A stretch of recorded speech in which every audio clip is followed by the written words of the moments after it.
Any plans for this evening? Perhaps a game night? Game over, man. It's game over. Shut up. Play the game. Play it from your heart. 26 years ago, we started playing a little game. Now, we're all gonna sit down. We're gonna finish it. And may the odds be ever in your favor. And here we go. Hello, everyone, and welcome to Dice Camera Action, a mashup podcast about board games and movies where cardboard meets the silver screen. Each episode, we review a board game. Then, if you are a cinephile, you can stick around for discussion about a movie with an overlapping theme. So I'm the co-host today, Jason Tripp. Good to be back. I've been away for the last couple of episodes, but I'm here today, back riding shotgun with Matt. And Matt, I'm here today to tell the truth, the whole truth, and nothing but the truth. So help me God. What's going on? I'm Matt Cousineau, and this is the truth according to Dice Camera Action. The truth will be an important word today. We're gonna tell the truth about both our feature game today and a movie, and you'll figure it out if you've seen the movie, which probably only 5 other people in the world have seen this movie. Apparently, we're going to talk about today. Yeah, so. my goal is to have people watch the movie after listening to this, because like barely anybody has seen it, and it's like criminally underseen. Like this movie deserves to be seen by the masses, I think. Well, why don't we give a little shout out, spoiler of the game and the movie we are going to get to eventually in our feature review today. And then as we typically do, we'll just talk a little bit about what we've been up to. So the game we're going to be focusing on in a few minutes is Architects of the West Kingdom, one of my personal favorite worker placement games. So we'll dig into that for the majority of our time on the episode today. And then the movie we've chose to pair is, this was your choice, Matt? The Last Duel, Ridley Scott's. Yes. I guess Sir it's not Sir Ridley Scott. Yes. I guess it's not his latest movie, because he had I think he's had 2 movies come out since then. I know the same year he had an 80-year-old. He had House of Gucci. House of Gucci in the same year. Yeah, which was not good. and then Napoleon. And he had Napoleon, another historical epic in the same sort of register as this one. So we'll get there. But before we do, why don't we just have some chit chat about what we've been up to? I've been away, been busy. I'm working on my doctoral dissertation right now. I'm doing a doctoral in theology. And so it's been a really heavy season for that. I had some deadlines and some writing projects to get done. So I've had to step aside for a little bit, but enjoyed listening to the previous episodes and some of your guests that you had on. What have you been up to lately, Matt? What have you been watching? What have you been playing? How's life? Yeah, it's been busy. As you folks know, we're Canadian and it's playoff time, so it's been a lot of watching hockey. As we speak, we're down to the last duel, so to speak, in the final, which is a little bit of deja vu. It's Oilers and Panthers again. From last year, yeah. I'm pretty sure I know who you're cheering for. Believe it or not, no, I don't really have a horse in this race. Florida beat my Leafs. So are you one of those guys that says, okay, if we lose to this team, maybe if they win it all, we can say we're second best, or are you just going to cheer for the Canadian team? I literally made that joke at work last night. I said, guys, if the Oilers they lose in less than 7 games. In less than 7 games, that means, and this math, it's not my opinion. This is mathematics. This is science. Right? Then that makes the Leafs the second best team in the league. I say that tongue in cheek, but sure. Maybe I'm a bad Canadian because I had predicted at the start of the playoffs Dallas and Florida in the final, and maybe put a few bucks on that. So I was like, I was hoping, maybe that makes me a bad Canadian because I should be pulling for the last Canadian team, but we'll see. We'll see how it goes. Yeah, the reason I bring that up is because one of the main things I've been up to is that my wife surprised me with Game 7 tickets to the Leafs Panthers series, which was really exciting. I remember you posted. Yeah, I know. I remember you posted. I'm so lucky, and I'm like, I wonder if you're going to say that in a few hours.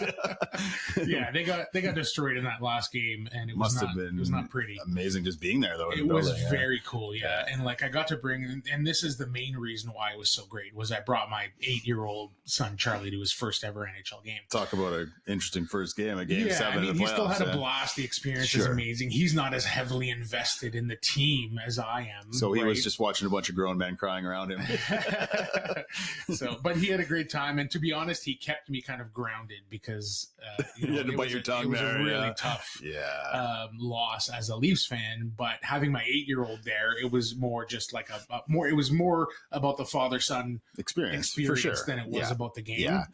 So he kind of kept me grounded and kept me from losing my cool a little bit. So yeah. So for maybe American listeners, or if you're somewhere outside of Canada, like the Toronto Maple Leaf and the Montreal Canadian rivalry is similar to like Boston Red Sox and New York Yankees. Yeah, if you're into absolutely. baseball. So Yeah. I can in good conscience cheer for the Leafs, but the fact that you were there with Charlie, I'm like, oh, if ever they're going to pull it out, tonight would be okay because Matt's there. But sure enough, same old. But yeah, I'm glad you enjoyed the experience, and yeah, I'm sure Charlie will want to go back and enjoy another game maybe next season. It's his first of hopefully many NHL games that he'll go to, and he's a self-professed huge Leafs fan himself. Oh, poor kid, man! You're just setting him up for a lifetime of despair. Yeah, well, it is what it is. What can I do? I can't. What else am I going to do? Right? Like, I'm stuck here as a Leafs fan. I may as well drag him along with me. I can respect sports loyalty. Yeah. Cool. So yeah, you've been busy. You've missed the last couple episodes.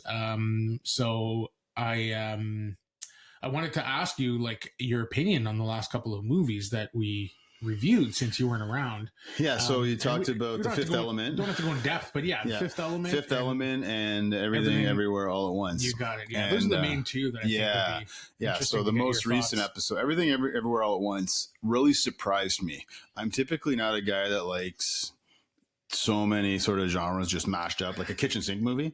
And this is like the epitome of a kitchen sink movie. Yeah. But I think it was in my top 10 of the year that year. I think it was my fifth favorite of the year. I rewatched it actually not too long ago, and it still holds up well. It's great. So it's the type of movie that's not for everyone. The rest of my family, or they hit or miss. It's not my wife's jam.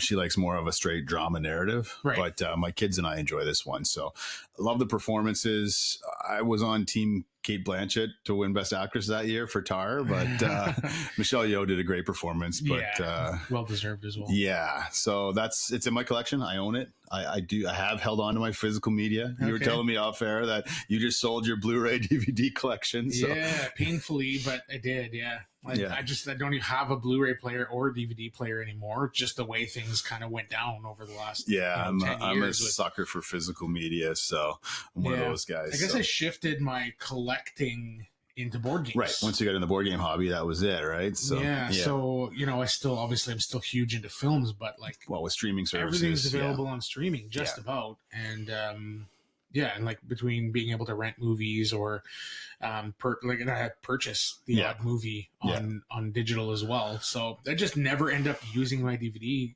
or Blu-ray collection, and it's just collecting dust in the attic. So. Right. Might as well get a couple $100 and buy a few more board games, That's right? exactly what happened. Yeah. Nice. And Fifth Element, I'm not as high on that as you. It's a weird one. Yeah. It's an interesting cultural artifact from its time. Mm-hmm. It's a quintessential movie from when it was made. Sure. Yeah. It's still fun. I'll revisit. It's not like I'll never watch it again, but I don't think it's aged as well as what Everything Everywhere All at Once will. For sure, yeah. But definitely, I'm a big Bruce Willis guy, and Chris Tucker's just unhinged in that movie. There's so much fun, there's some wild performances, so it's a good hang. It's a good time, but it's not one I will necessarily need to own in my physical media collection. Yeah, so fair. Yeah. Cool. Definitely two fun movies to pair though on the show. Oh with yeah, some board I had a games, blast talking about both those movies, especially Everything Everywhere All at Once. It's like it's probably in the conversation for favorite movie of all time. Like I'm not sure it is my favorite movie, but it's in the conversation. Yeah. Like it's probably top 10. Oh, amazing. Maybe even top 5. So, and as we talked about on the podcast, it's a movie that every time you watch it, there's so much being thrown at you. It's sensory overload, right? Yeah, so if you're in the right mood, you can really resonate with it, though. Yeah. Yeah, and you discover more depths and layers to it every time you watch it. Mm-hmm. So I appreciated it for a completely different reason the second, third, and fourth times that I've watched it than the first time.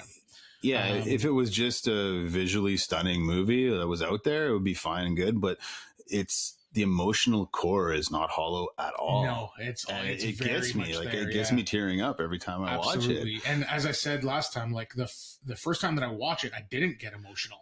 It's like it was camouflaged by all of the wackiness that was going on that I was just trying to keep up.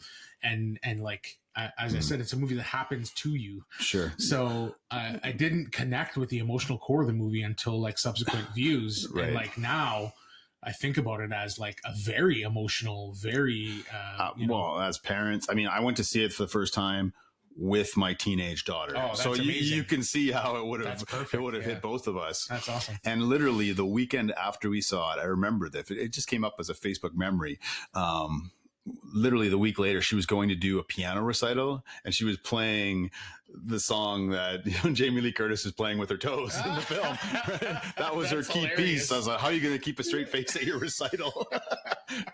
just throw your toes up on the keys. Oh, that's funny. So yeah, every time we hear that song, we remember that moment. So it's For kind of sure. special. Yeah. Very cool. Yeah. All right, so let's get into the our kind of regular scheduled programming here and get into. So today we're going to be doing shoutouts. We're going to be reviewing Architects of the West Kingdom and The Last Duel. So let's get into those shoutouts. You want to start us off, Jason, with a game you've been playing? Yeah, let me shout out a game that we actually talked to the designer about. And it's called Wine Cellar. Yeah, and this was a shout out by Isaac on the last episode. Yeah. Well, I want to shout it out. Can I shout it out quickly too? Please, Just yeah. because I don't know if you've played it. I don't think so, I've but not, no. we need to get this to the table. Yeah. So Andrew Stiles, who we had on the podcast, designed this game, and I was intrigued when we discussed it with him. So I immediately got in early on it. It's not, I don't think, widely available in stores yet, but apparently I ordered another game from the same production company because 2 games arrived. I'm like, oh, what's this other game? Tossed it aside. I'm like, oh, Wine Cellar. So got that to the table, and it is rare in my family. So my wife's, she's into the hobby somewhat. She'll hit and miss depending on the game. She doesn't like anything too heavy. Right. My son's hardcore like me. He'll sit down. We'll play games for hours. My daughter, really particular. Like if it's longer than an hour, she's out. She needs something that's quick, hard hitting. And this game hits all of our sweet spots. You can get it out of the box, play a game in 20 minutes. The artwork, Vincent Dutrade's artwork is phenomenal. I'm having trouble finding sleeves for the cards because they're actually very long, like an actual wine bottle. I don't even know if they make sleeves for these cards, but if anybody's familiar with King Domino, it's very much inspired from King Domino. And I think Andrew might have mentioned that on the podcast. Basically, it's an auction-based game, and you've got 8. Depending on the player count, you add more cards. It plays 1 to 8, and it scales really well. Oh, cool. I played it 2-player, 4-player, 6. I think we played up to 7, and it scales quite well. So you got a hand of 8 wine bottles from different countries and different types of wine in your hand, and each bottle has a number in the top left corner. And everybody on their turn, they're just going to take one of the cards out of their 8, and they're going to put it face down, and simultaneously we flip our cards over. And based on the number, depending on the player count, it could be 1 through 50 or 1 through 60. Whoever has the highest number gets the first chance to grab one of the bottles up for auction. So in a 7-player game, you got 7 bottles up for grabs.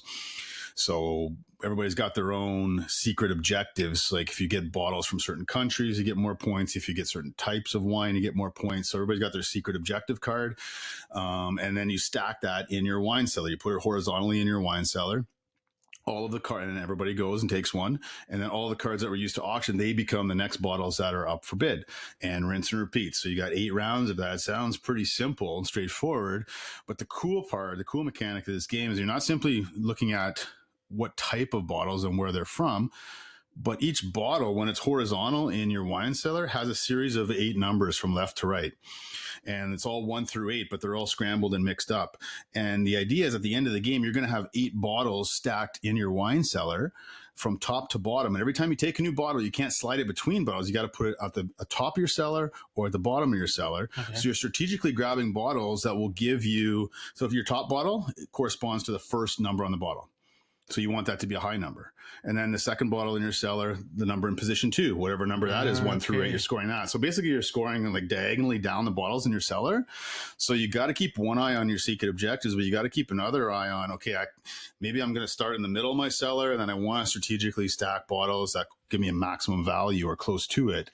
And it gets really tight. And then in your hand, you're also like, I really want that bottle. Do I want to give up my highest card now and be stuck with a low number at the end? Because you might get screwed over with a bottle that really doesn't fit in your cellar. So there's that push and pull there. The one house rule I added, I will say, is there's a bit of a luck element on the initial deal because you're dealing out the cards. And it's just random. Like I could get a hand of 8 cards and I have like no high numbers, meaning I'm probably not going to be auctioning first or second every round. So what we did is we decided to split the numbers. We put one half of the cards, the low half numbers and the high half numbers, and everybody gets 4 from each pile. Okay. That guarantees everybody has 4 numbers, medium or high, and 4 numbers, medium or low. Or else, usually one person gets skewed pretty high, and that gives them an advantage right out of the gate because they're going to be auctioning sooner. But great game, great artwork, great mechanics, and scales well and plays 20 minutes. So it's a great sort of appetizer game. It'd be great to pair this with like a viticulture and just have a whole wine theme night. That's what I'm planning to do this weekend. Actually, just get a couple wine theme games together. So that's Wine Cellar from Andrew Stiles. I know we've talked about it before, but having got it on the table, and I think we probably played it as a family like at least a dozen times in the last couple of weeks. It's cool. That good. Yeah. Awesome. Yeah, it's interesting because like, especially being a little bit involved in the board game designer community and knowing a handful of these folks and having play tested some of their games and stuff. I hadn't play tested this one, but I had worked with Andrew a few times, and he and I actually connected through the board game design community.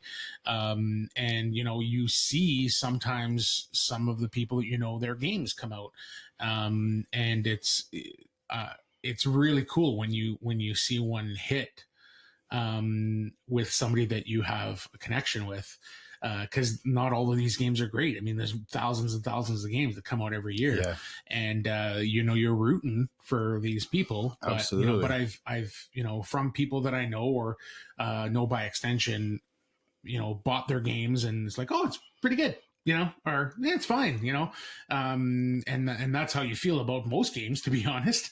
But it's really awesome to see that his game is hitting. And I've heard this type of review from more than just you. I've heard it from other people, including Isaac, who's on the last episode. Yeah, it hits well. And it's not available. Did you back it? I did. You backed it. That's why I backed it. That's why I got it early. It's available for pre. As soon as we talked to him, I said I'm going to go immediately. Right. Yeah, I'm embarrassed because I should have backed it and I just missed it. It just like life is so busy and I just didn't click that button. But I've been keeping an eye on it on it's available for pre-order. Here. Yeah. So who knows when it'll hit the shelves? But I'm excited you have it because I'll be able we'll definitely our next game night we'll try and bring that to the table. Awesome. So congratulations to Andrew for great job, for getting this game out there. Love the game. Love the game. It's awesome to see some appreciation for it too. I'm going to pivot to a movie just to mix it up a little bit here. So all right. I watched A Complete Unknown. Which for those who I thought you're not a biopic guy at all. Especially musical biopics because I feel that they're so formulaic and so samey. The rise and fall of so-and-so, and you see them struggling, and you see them get their break, and then you see them go on the road and cheat on their partners and do drugs. They're very much paid by number. They just all feel the same to me. So before you talk about it, like why did I check it out? Why did you check it out? So I love. Are you a Dylan fan? Despite I like Dylan a lot. Yeah, I wouldn't call myself a huge Dylan fan, but like he's hard to dislike. His top 20 songs are probably they're all just amazing songs. Like he's undeniable.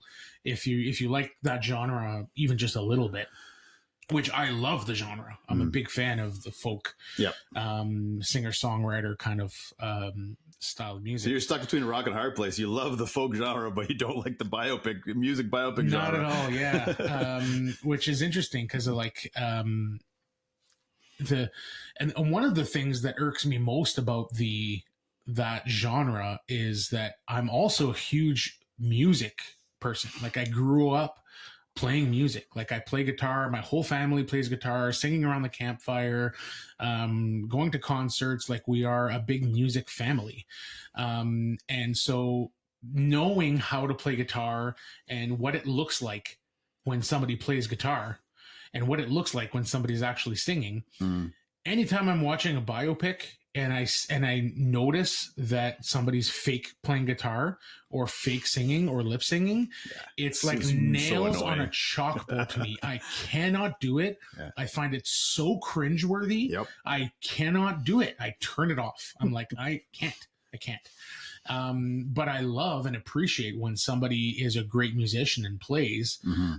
Ray is one of my favorite musical biopics, because Jamie Foxx learned to, well, he was already a pianist, and he was already a singer, but he kind of learned that style and how to mimic Ray Charles's voice and everything else, and did a fantastic job. And you watch him perform in that movie knowing that it's him, and I can tell that it's him by watching. Disappears into the character. It gives you chills watching this, right? And I heard that Timothée Chalamet had done the same thing.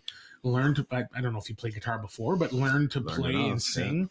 And singing like Bob Dylan's probably not the hardest stretch. He's not known for. He really pulls it off pretty well. He does. He pulls it together as a style and as a package. But like, if you were to say like, is he a good singer? I would say he's a good singer, but not great, Right.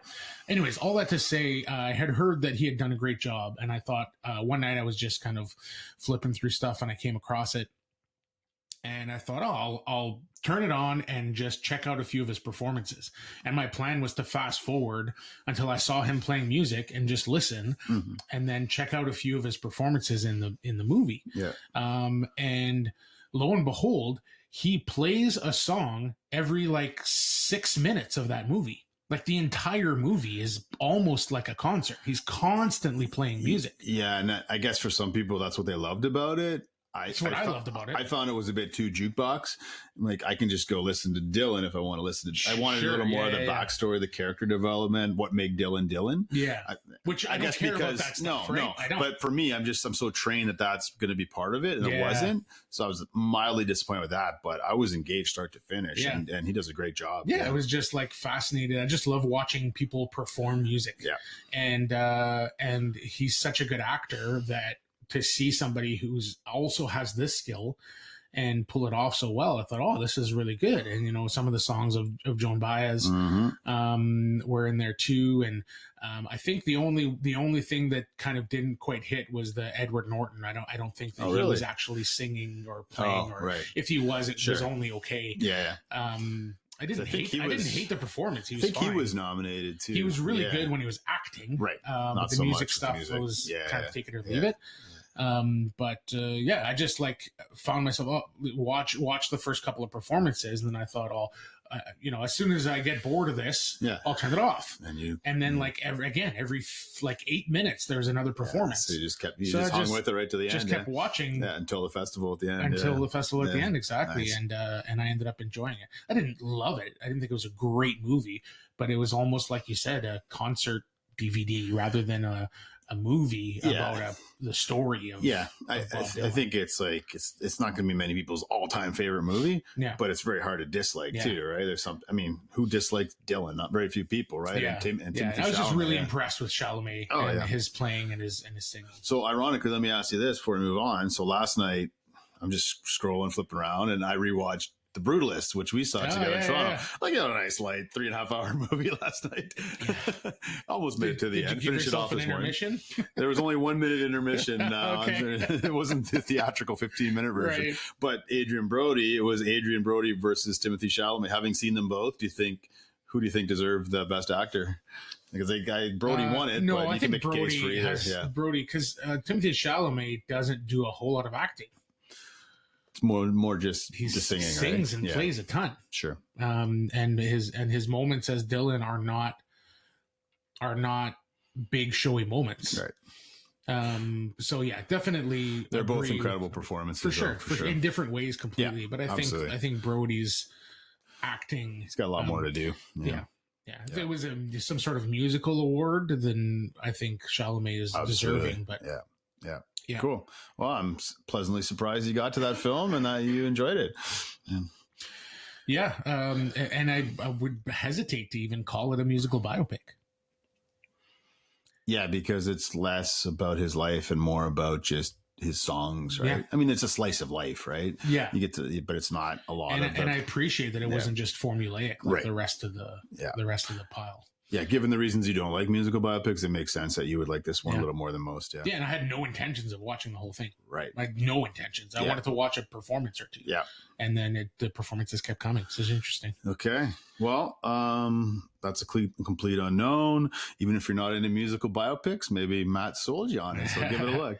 What have I been watching? Well, this is bittersweet because this is a franchise that I think I'm a little more invested in than you, because I mentioned, are you going to see this? Have you seen it? You're like, no, I'm going to wait and stream it at home. So the Mission Impossible franchise has been near and dear to me and my family. We've my son and I, in preparation for this final reckoning, which probably will be the last with Tom Cruise.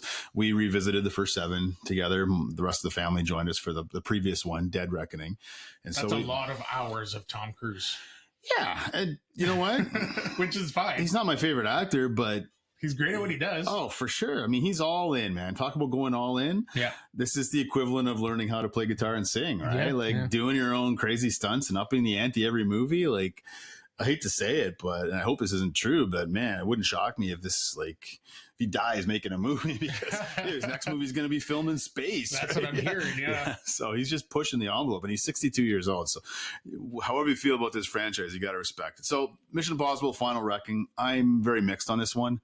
At the end of the day, I think it's my second least favorite of the franchise. Second least favorite. Second from the bottom. So the bottom behind is number 2, the John Woo. Yeah. That's in a class of its own. So here's my thing with Mission Impossible. You can rank them however you want, but Fallout is the best and number 2 is the worst, and we can debate on the rest where they land. So that being said, I think this movie is way too long. It seems like everyone gets a little bit longer. It's 2 hours and 50 minutes. It does not need to be over 2 hours. I think the original intent was to put the first movie and this one together as one movie. I think they should have done that. It started off with Dead Reckoning Part 1. They dropped the Part 2. You mean plot-wise? Plot-wise. It's a continuation of the plot. 5 hours of movie. It's basically 5 hours of movie that could have been condensed to under 3. Right. Easily. Okay. I mean, they had a ton of difficulty filming through COVID, and there was a whole bunch of stories about it was nightmarish. Right. And so the first hour is pretty rough. And it's almost like they're taking their victory lap and they're trying to connect all the dots and tie up all the loose ends. And so there's literally montages of scenes from previous films mixed in, interspersed. And it's like, man, do you not trust your audience that they've seen these movies? I don't need especially an hour. You having just revisited I know. them. It's like the greatest hits. We just spent 10 hours or 12 hours, whatever, is going through the rest of them. But if you hang in there, and I still recommend people see this in theater if you're on the fence, because the last 45 minutes is incredible. There's some of the stunts in the last 45 minutes, it's jaw dropping. How does anybody do this, let alone a 62-year-old hanging off the side of a plane? I don't know how they film some of these. But you really have to suspend reality. You have to do that for all Mission Impossible, but more so than any others. There's this one scene, I don't want to spoil all the details, but it's 500 feet submerged and he's seeking out this submarine to try and find the source code to, capture this entity, this AI entity, which is a continuation from the last film. And it's breathtaking. And then it's just utterly ridiculous. And I laughed out loud. So the movie's a little too self-serious. It's not as playful as I would have liked, but there are some of the highest highs in the franchise, but overall it's one of the weaker ones. You know what? I think it was still a somewhat satisfying ending, and I'm glad I got to see it on the big screen. So nice. Yeah, I am a fan of the franchise for sure. It just all feels a little samey, especially that last one. I felt like it wasn't really doing anything that kind of stood out. There was the big bike jump, but the whole train scene near the end was pretty cool. Yeah, sure. It was good. It was really good, and I liked it. But nothing stood out to me.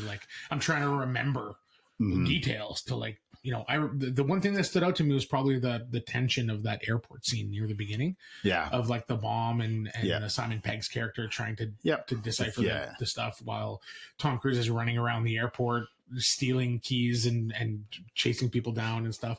That stood out to me as more of a tense moment than anything else in that movie. Yeah, there's a lot of it's not stunt. It's not stunt. It's not full of stunts. It's not a full stunt, but there's still some tension there and some fun. Yeah.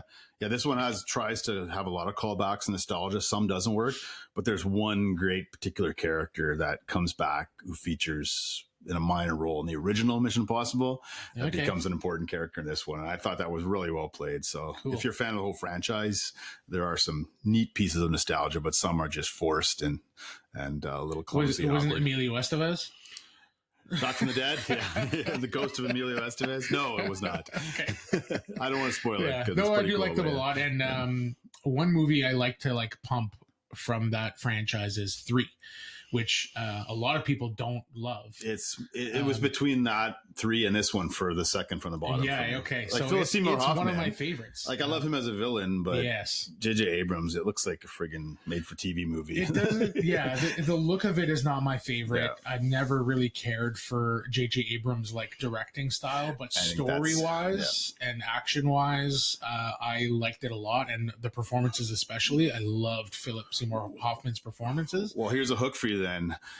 The mysterious rabbit's foot from that movie might connect into the plot of this and one. like that's one of my favorite things about that movie is that they don't care about blah blah blahing and yada yada yada-ing the it's a MacGuffin. Yeah. the MacGuffin. Like who cares? Well, there's a lot some blah blah blahing about it here in this one. Yeah, So, there was lots in the last one Yeah. too, where they're just sitting around talking about keys and codes and stuff, and it's like, okay, that's not why we're here. We're not here for that. We're here for the stunts. We're here for the action. We're here for the tension. Well, the first half of this movie continues a lot of the reasons. Yeah, I've heard. Yeah. I've heard it's a real slog. The first half. The first of half this is a last one. slog, but once he's in the water, Yeah. finding the submarine, and from there, it cooks And that's pretty what I good. It cooks appreciated pretty good. so much about the third one was that they don't care about the yada yada. Yeah, yada. it's pretty lean. It's just Yeah. like Mhm. we got to get the rabbit's foot, you know, and then it's like they just go after it, and then they get it or don't get it or whatever, and Yeah. it's like who cares? The action was great, the performances were great, and Philip Seymour Hoffman is the piece of that really put it over the top and Yeah, made it one that's of the my best part favorites. for It's me, probably yeah. my third Okay. or fourth favorite. Yeah, Fallout's it's head and near the- shoulders above closer the to the rest. top. I think that's one of the best action Agreed. movies ever made. Agreed, yeah. So anyway, that's a little bit about Mission Impossible. Probably, The maybe Final Reckoning. Maybe, probably. We'll see. Probably. I think We'll see. it's not totally not open for more, but I Yeah. think Tom Cruise is going in different directions. The franchise will probably continue in some iteration. Maybe, yeah. But It might We'll be see. without Tom Cruise. I wonder what that would look like. It'd be weird. Anyways, the last shout out for me is going to be a game called Valka. So if you listen to the podcast from 4 or 5 episodes ago, Patrick Hefner from the Level Up podcast had gone to Origins, one of the bigger cons, and had either picked up or played or play tested. Anyways, he ended up talking about a game called Valka. sold you on it, eh? Sold me on it, and primarily for the art. Mm-hmm. And it is gorgeous, but it is this like it's right behind you over your left shoulder. Yeah. If you want to show the people who are watching on the video, if you go to our Instagram, Dice Camera Action Pod Instagram Pretty account. incredible art on the box. Yeah. Yeah, I posted a bunch of pictures, and I'll post some more here on the video as we're talking about it. But the art is very morbid. It looks kind of like 80s D&D style, but like more gruesome, more morbid. Subtitle: No hand limit, no card cost, no mercy. No mercy. So Valka from Terrible Games. I ended up doing a tiny bit of research on it, and it's basically like a card battler. Yep. That plays. There's a whole like pretty intricate from what it looks like solo mode. I'm not a solo player, so I put all the solo stuff aside. But it comes with like a neat mat and a dual layered player board and a specific deck of cards and High production adventures value. and stuff that you can go on as solo. But it also plays, there's a really neat 2-player mode, and then there's a 3 to 5 player mode, which is kind of a free-for-all attack who you want to attack. Right. And when it comes to these like card battlers where you have heroes in front of you and you can attack other people's heroes, and it's kind of like a free-for-all attacking kind of game, the multiplayer, like 3+ player count, can be hit or miss for me. Okay. The few times that I've played that style of game, it felt awkward at times, and there's always going to be at least one person who it's similar to like a war game, like a risk style where war somebody's game, out right away. where somebody just gets targeted because they're weak, or because alliances get made, or because the luck of the draw, or whatever. Right. One person just gets kicked out or beat up on pretty quickly. So that's in a 3 to 5. So in a 4-player game, would that be negated because maybe 2 people? I don't know if there's a. I don't think there's a 2v2 mode. Well, it says 1 to 5 players, but I'm saying if there's an even number, like it won't be 3 ganging up on one, but maybe one person can. Or they're forming an alliance. Maybe we can.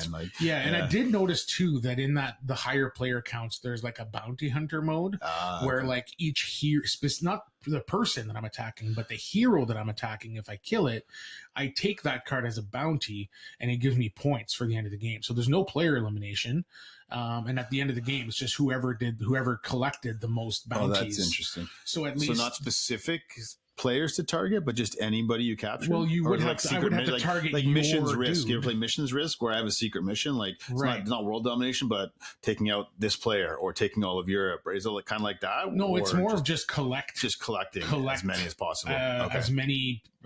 They're called fighters in this game. Okay. Collect as many fighters as you can. Yep. And each fighter has a little like value at the top. So some of them are worth more than others, the stronger ones. Mm-hmm. So you might target those or whatever, but so I would still have to target your fighter. Sure. But if I did take out your fighters, you're not eliminated. You can re-up and keep going. But it's giving you end game scoring. Yeah. That's right. Gotcha. So at least there's no player elimination or whatever. Yeah. So that would negate keeps everybody at the table. That stuff a little bit. But all that to say, like I played the 2-player, the 1v1 against a mutual friend of ours, John, a couple nights ago. Yeah. And the 2-player version is really neat because there's a huge stack of cards that are, I believe, almost completely unique.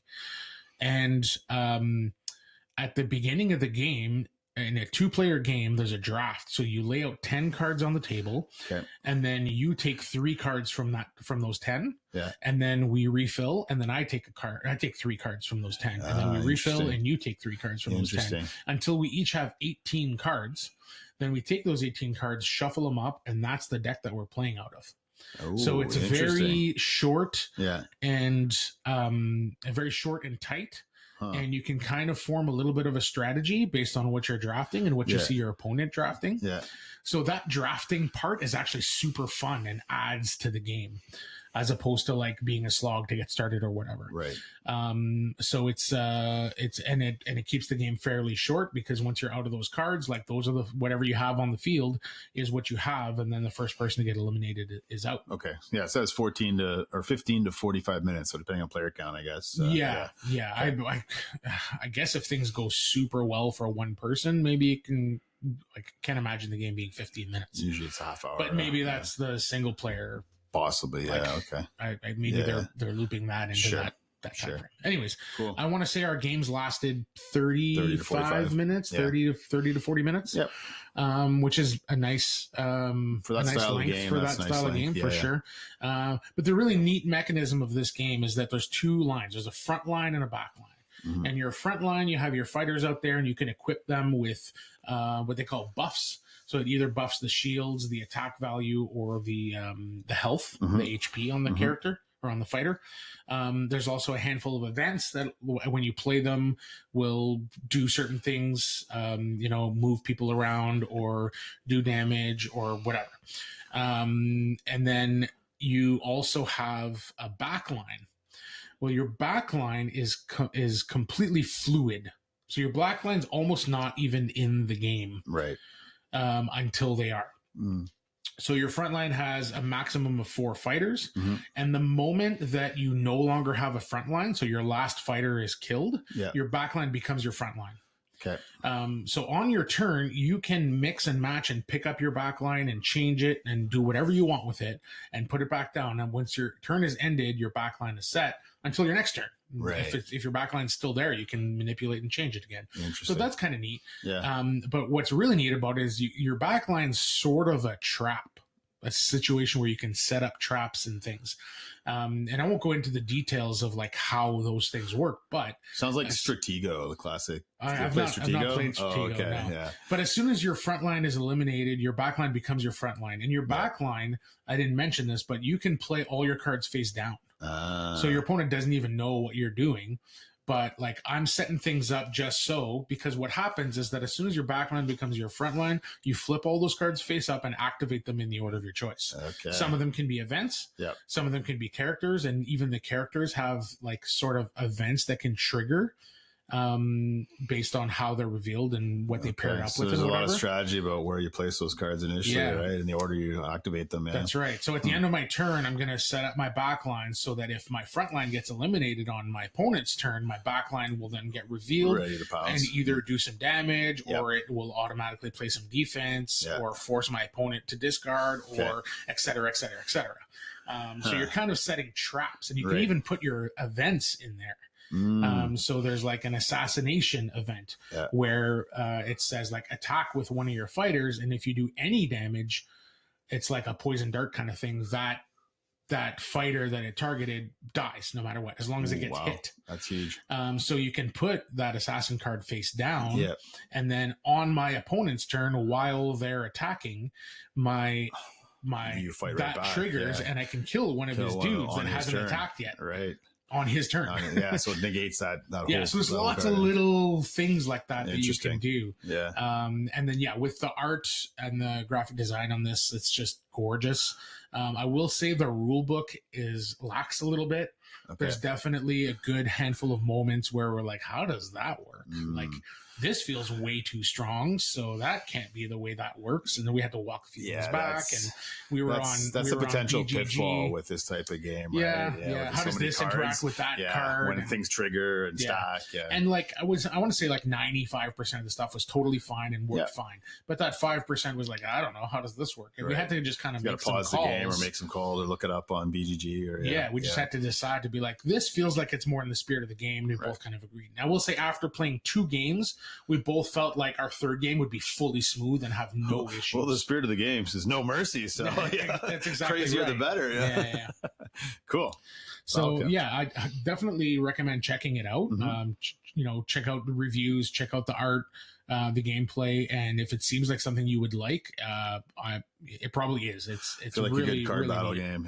Yeah. And I like these types of games quite a bit, and the art especially. I keep talking about it, but it's so cool. And again, I'll post some of the stuff as we're talking about it here. But Valka, sweet, from Terrible Games. Sounds good. Sounds like a not terrible game.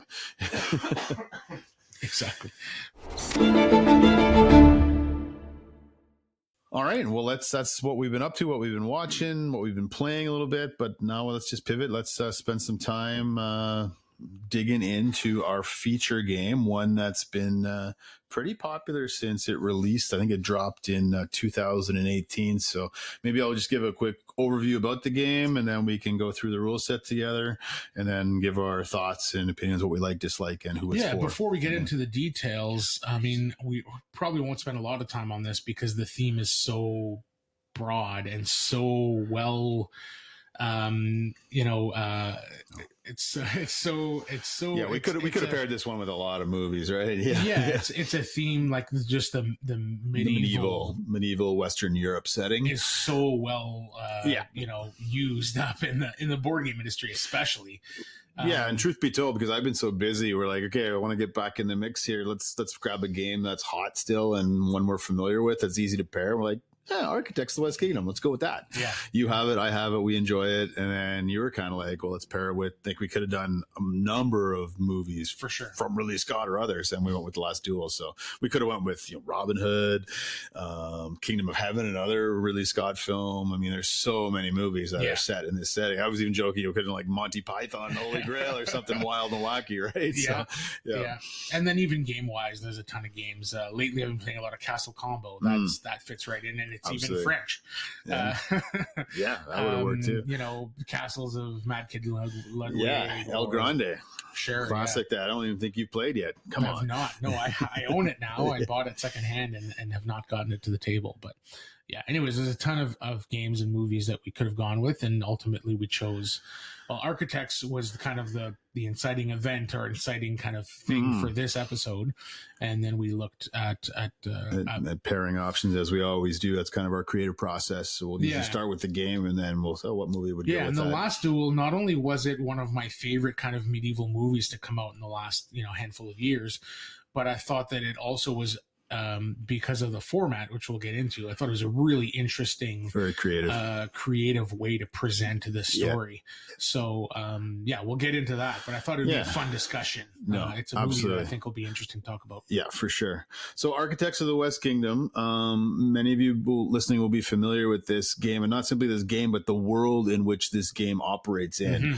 So we, Renegade Games, Garfield Games, they've got, the West, the North, the South, and I guess East is yet to come. I think they're East. I don't think I've seen nothing. I East think yet. it's the South Tiger Sea, what not they're doing now.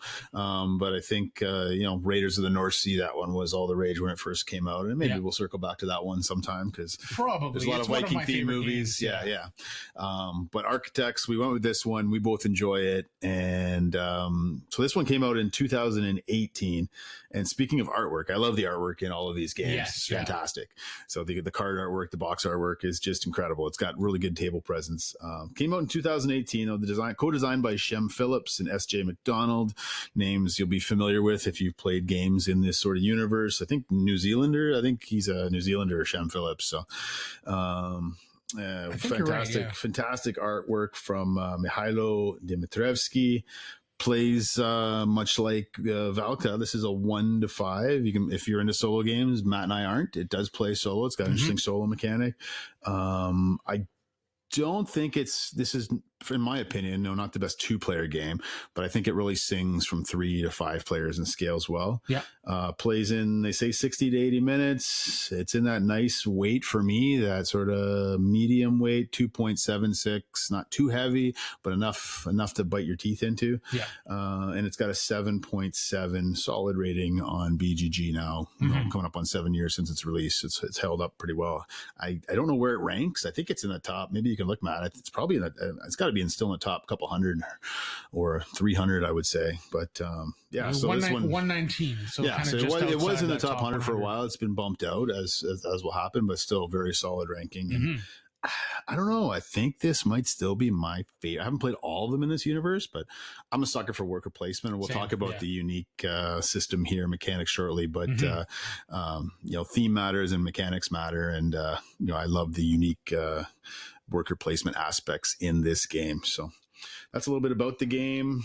Why don't we, maybe for those unfamiliar with the game or want to catch up, we're not going to spend a lot of time getting into every detail of how this game is played because there's a lot of moving pieces. But we there can is kind of a give an overview. handful of mechanisms in this game that are really interesting and unique. I think we want to focus in on those. Yeah. So if you're thinking, oh, great, another worker placement game, well, that was my fear. I'm like, I'll always check out a new worker placement game, but can we talk about the uniqueness of this worker placement game? Because most worker placement games, like Agricola and others, right? You're trying to either have children to have more workers, or you're working to get that next worker on the board, even in like Dune Imperium, right? Workers are usually finite, workers are finite, and you're growing your workforce. Well, here you got a massive, I think, 20 workers right out of the gate. Everybody's got 20, so you're just pumping them out, and it's not simply worker placement; it's worker investment. So you've got all of these spots, but the more workers you stack up in these spots to collect resources, the more you get. Yeah. And so it's kind of a slow build, but as we'll get to shortly, be careful, because once you attract too much attention in one spot, there might be potential consequences. So that's right. That's one thing I remember my first play. I'm like, what? We get 20 workers to start? Well, this is different. Never gonna run out. So I'm depleted, but eventually you got to recall some too, right? Because you might get down. Oh, I only got one worker left. Oh, I guess I have to put it in this particular spot. So maybe we can talk about a little bit about the game flow, Matt, and how that operates. Like at a macro level. If you zoom out a little bit, this is a fairly standard worker placement game. You're placing workers, collecting resources, collecting contracts, fulfilling contracts. You're building a little bit of a tableau, and you're working with the rest of the people at the table to build a common goal, which in this case is building a cathedral. At the end of the game, it's a point salad. You're going to get points for your buildings. You're going to get points for how much you contributed to the cathedral. You're going to get points for where you are on a track that we'll get into in a little bit. Yeah. So like, that point all sounds salad, but standard. not like really crazy point salad. No, like there's just a few things that you're collecting points from. So those you're like, you don't like games that are 2 point salad-y. Yeah, this is not crazy, point salad, but there are it's different like 4 or 5 things. There are different ways to collect points. It is a victory point based game, right? Yeah. So, you know, if you heard that description, it sounds like every other worker placement Euro. But like what makes this interesting is, as you said, you started with 20 workers. And the way it works is that there's a whole bunch of spots on the board, and most of the spots have the worker placement kind of icon that's there, shows that it allows an unlimited amount of workers of any color. Yep. And so, you know, we'll zoom into one specific location. So let's say bricks. I need bricks for what, you know, to fulfill whatever contract or to build. Yeah, because at the beginning of the game you're going to get these building cards, and so you're going to have and you those. Can collect more and stuff. Yeah, you can collect more, but you start with a hand of a few of these, and that's a draft. So around the table you draft those, and so at the beginning of the game you got an idea. Okay, I need to collect resource X, Y, and Z to be able to get this building in play for an immediate reward or an end game reward. Yeah. And so that helps guide the early gameplay where you want to go out of the gate. So brick, you got your brick, your wood, your standard resources. There's a ton of resources in this game. Yeah, you got marble, you got gold, wood, brick, stone. So yeah. And your coins, you got your currency too that you need for different buildings as well. So getting back to it, let's say I need bricks. So I put one worker there, I get a brick. Yep.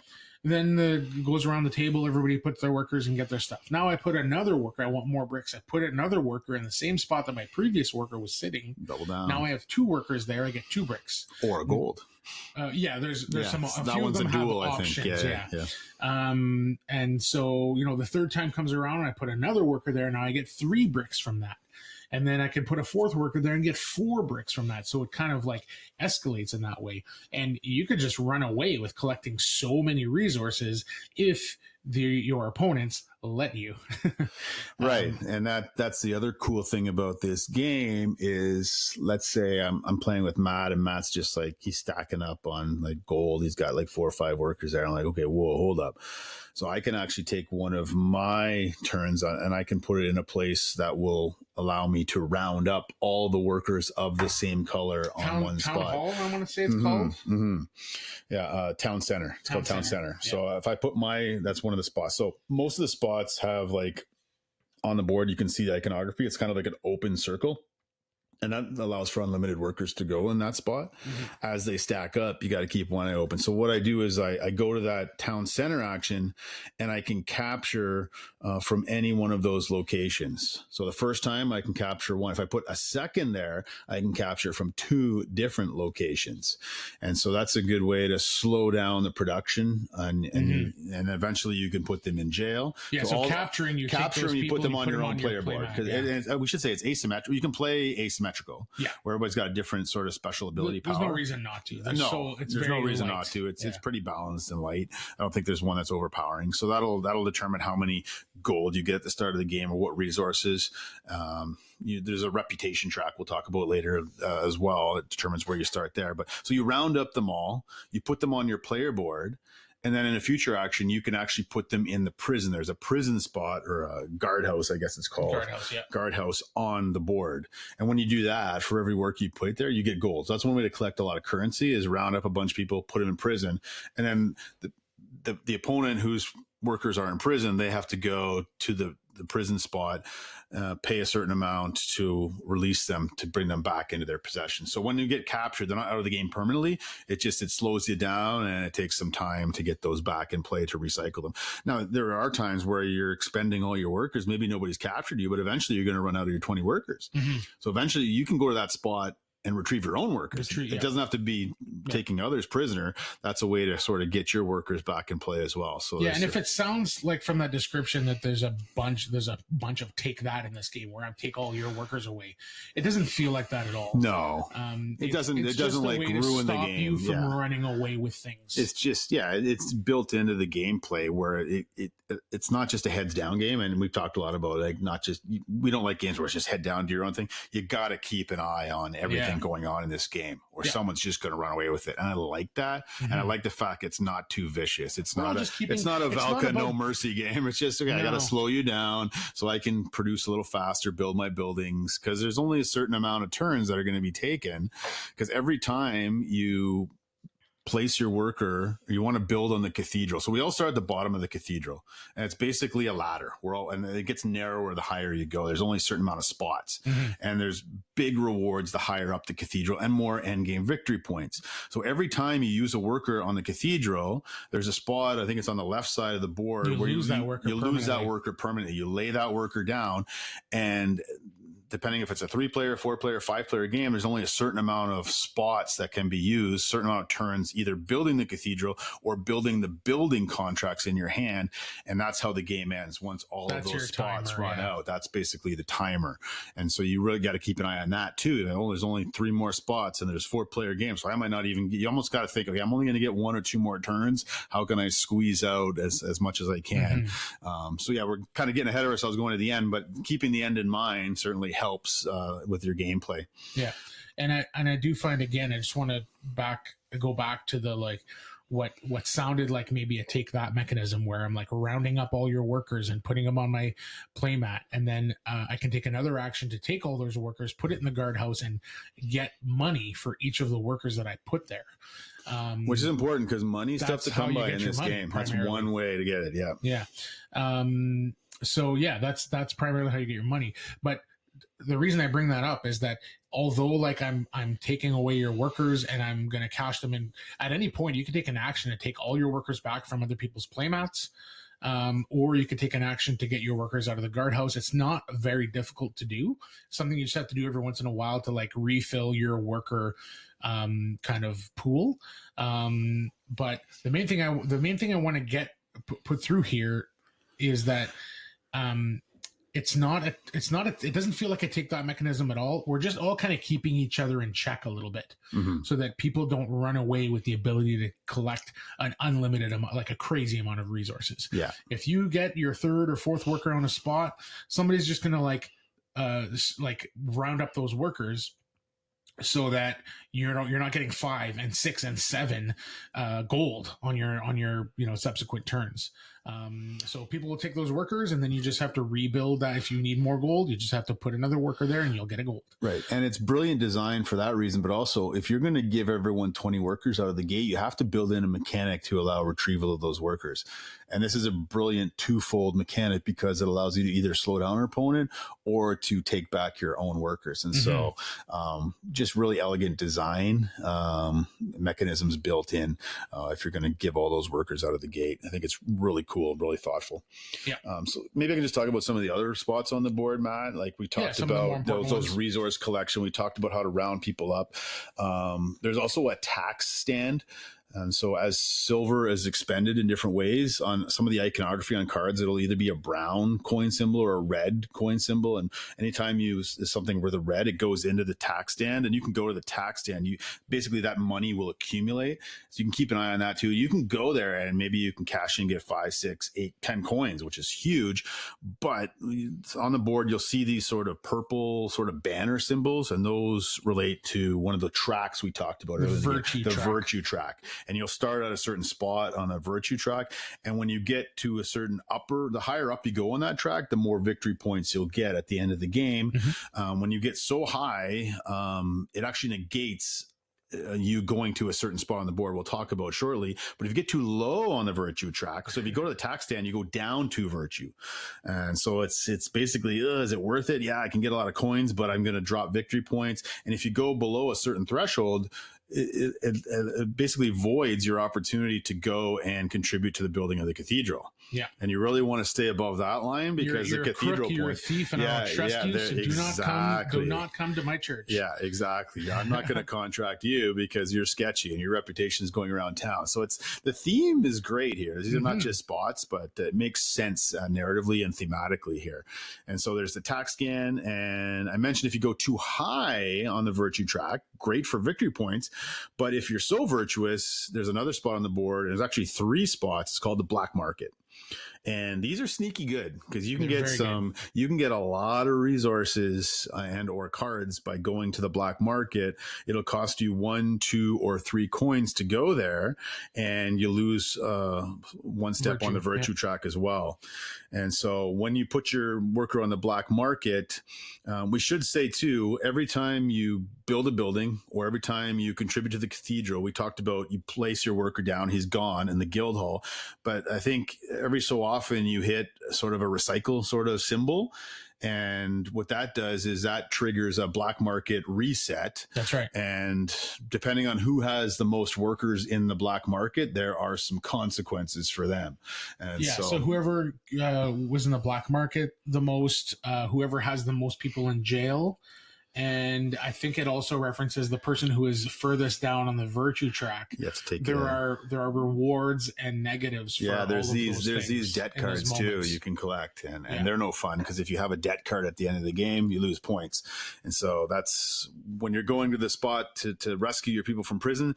Sometimes you'll do that in that spot, but in that same spot, you can pay off a debt with the debt card you have. So there's a lot of interesting choices. Obviously, you've got 20 workers, you got a lot to do, but it's not simply collecting a resource after resource, not bringing too much attention to yourself, but maybe it is going to the black market to speed up your acquisition of resources. Yeah, the stuff you get at the black market is like broken. It's like really good compared to the way you would get those things. Yes. The virtuous in one turn, you can collect what it would take you 4 or 5 turns otherwise, but be mindful of when that reset triggers because there might be some consequences or it'll push you down on the virtue track too far where you're disqualified from building on the cathedral. So there's this interesting push and pull. But being down on the virtue track, being a criminal, has some positives too. Mm-hmm. We talked about like when you go to a spot, it'll have iconography to say it costs you 6 coins to go here, but half of that is tax. Yeah. So then half of that goes to the tax house and half of that just goes to the bank. Well, when you are at a certain level down the virtue track, when you're a criminal, you dodge taxes. You dodge the tax. So you do not have to pay the taxes. So stuff gets easier to do. Yep. But there are also consequences to that. So you could play an entire game and be a criminal. Be a criminal and just invest in the building contracts and just forego the cathedral or do something early on in the cathedral and just drop like a stone with your virtue. You'll pay some prices over here, but then you're getting a bunch of bonuses over here. So those are the types of things that you have to kind of balance and decide on.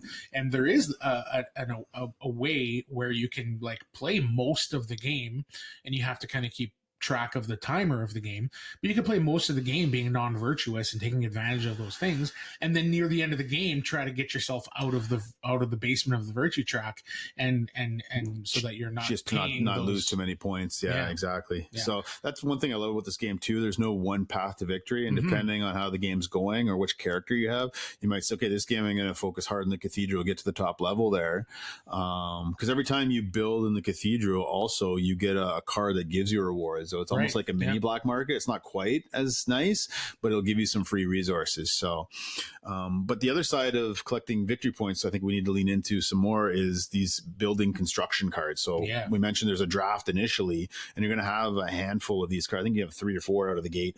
And on the board, there are more buildings up for grabs, stack of cards.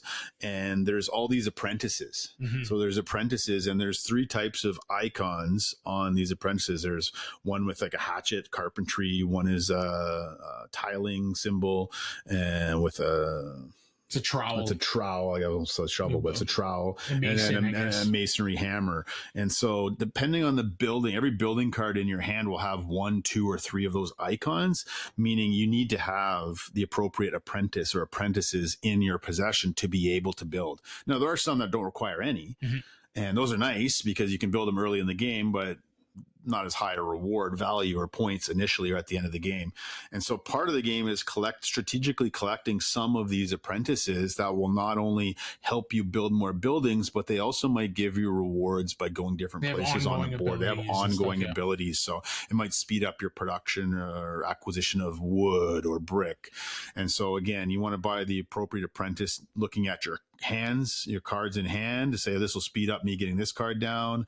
And yeah, the apprentices are really neat because not only are they prerequisites for your buildings, but they're also almost all associated to a specific spot on the board. So dual when purpose. I hire this dude and I put him on my board, he now says that every time I go to the brick area or the wood area, I get an extra wood. Yep. Or every time I go to the black market, I pay one less coin. Mm-hmm. Or every time I go to the gatehouse, I get whatever, right? So they're all associated to specific locations. So you can really kind of like carve yourself a niche and really like focus on a specific kind of trail or road to victory, which is really neat, which can also be either virtuous or non-virtuous. You could focus on the cathedral or you could focus on buildings. There's all kinds of different ways to do it. And once you sit down and go through the teach, which is like no more than 10, 15 minutes, is not a very complex game. It sounds like there's a lot of things, but especially if you've played other Garfield games, the iconography is kind of recycled and reused. Yeah. The mechanics are not the same, but like you start to you know recognize... you're in the same world or universe, right? Which is brilliant. Yeah. And it keeps the connective tissue the same. Yeah. It's just like a giant sandbox in the same world. We should talk a little bit more about the workshop where those apprentices are available to. It's kind of like a conveyor belt system. So from left to right, the ones on the left, you're only required to have one worker to grab that. If the one to the right of that, it costs 2 workers, 3 workers, 4 workers. If you really want one to the far right and you only have one worker there, you just have to pay silver. It'll cost you more silver to move to the right along that conveyor belt. Once an apprentice gets taken, those just slide to the left. New one gets added to the mix. Yeah, and you say like the second one costs 2 workers, the third one costs 3 workers. It's not a situation where ever you place more than one worker at a time. The first time you place a worker there, you only have access to that first card unless you pay coins. Yeah, you're the always second playing time one you put a worker per turn. there, Yeah. then you have more options. The third time you put a worker there, you have even more options. Then you won't have a fourth because I'm going to round up all 3. That's exactly right. Yeah. Yeah. So you're always ever playing one worker on per turn. We need to stress that. But that worker stays there and you can double up the next turn. It stacks. Just like we talked about collecting resources, it stacks.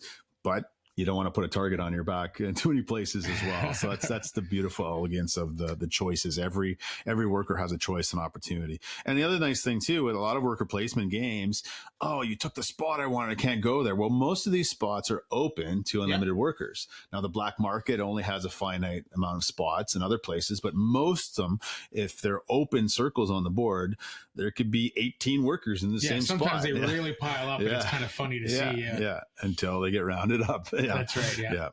Yeah. So this play, as you can imagine, the way that these workers go in there and then like the way that they get rounded up, the higher the player count works really well. And because the game end timer is everybody's contributing to the same cathedral and same area of the board where we're all putting workers, the permanent workers, right? That like is the game end timer. If you go to higher player counts, it's not exponentially longer. It does get a little bit longer with each player that you add, but not a ton. Yeah, and then it plays very quick, especially for a 4 or 5. This plays up to 5, which is nice. Yeah. But even the 5-player game, I want to say you'd be under 2 hours for sure. Yeah, I think it said 60 to 80 minutes, and that's about right. Unless you got players that are agonizing and they've got analysis paralysis and slowing it down, it does move pretty well. Yeah. And you kind of already know where you want to go 2-3 turns ahead. Have you played this at 2 players? I have. Okay. Not a fan. I don't think it's as good. No. But I think it's still fine in a completely different way. It's more, you're paying way more attention to what your opponent's doing because you're mono a mono and it becomes a 0-sum game at that point almost. But you really have to do more policing in terms of like allowing your opponent to take advantage of certain spots and really stack those resources. Yeah. So it becomes a little bit more of a chess match, I want to say. Yeah. It's not as good, but it's still good in a different way. Sure. And maybe that way doesn't quite jive with you. I thought it was still very good at 2 players. I still quite enjoyed it. I would still prefer to play 3 or 4, but if somebody said like, if a friend came over and we were 2 players, they said like, I'd really want to try Architects. Oh, for sure. You can definitely teach it, learn it, enjoy it. It's fine. And it's a good time. Yeah. It's just a little bit different because you're doing more policing and more paying attention to what your opponent's doing and trying to keep up and making sure that you're taking advantage where you can. Yeah. For me, it's like the social aspect, having more bodies around the table I enjoy. And it's like, For sure. the reality is there's a whole world of exclusively 2-player games. Yep. That are designed that way, yeah. like Hyperion. Yeah. Right. So, well, you could play this at 2. This is not like, if I'm with my son, we're going to play 2-player. I'm like, no, we're going to play Raptor. We're going to play Hyperion. We're going to play one of the Duel games. Right. So yeah. Duel. See what I said there? Oh. Yeah. And so I think that where the magic lies in this game, if we're going to get into like, what we like, what we don't like, that kind of thing, I think is that tension. Of like, I'm stacking workers on a specific location and getting a ton of gold. And the next time my turn comes around, I'm totally expecting, and this happens all the time in this game, this type of like tension and interaction. Okay. I put a guy on gold and now I get 2 gold because I think it's a 2-for-1 with gold, right? Yeah. So when you put your second worker there, you can get 1 gold. Right. I put my 4th worker there and I can get 2 gold, right? And then I put my 5th worker there and I can still only get 2 gold, or I can get 5 bricks. Mm-hmm. Yeah, it's not one or the other. Right. It's not so both that happens. Right? Yeah. And then, my turn is over. I just put my 5th worker there and then it goes around the table. It comes back to me. And my workers are still there. I fully expected somebody to round them up, right? But there's pressures on all these other people to do what they're trying to do versus stopping me. Yep. So they're trying to make decisions and they're agonizing over whether or not to round up my guys, and they choose not to. So it comes back around to me. I have 5 workers there, and my plan was to go and do other things with my gold. Not when you can get 3 gold. But now I can get 3 gold. So it's like, I have to do that, don't I? Because at the very least, every gold and marble's a tough resource to get. Mm-hmm. Yeah, you want to use those for building the cathedral and maybe your buildings, but they're each worth a point on their own in your possession at the end of the game. And it's not super high scoring in this game. Like, nobody's getting 100 points. We said it's point salad, but no, you might only be getting, 40 to 50 points max at the end of the game is a good score. And it can be tight too. And it can be tight. And what's cool about this game also is like, you kind of have an idea of where you are, but you really don't know, like, am I winning? Am I like, so it's that suspense right till the end of the game, right? There's a little bit of pressure there. We should say the game end, I think we talked about it briefly, but the game ends, it's triggered when the last worker is placed in that guild hall where you've either built on the cathedral, you built a building and taken that last spot available, and it scales depending on how many players there's more or less of those spots.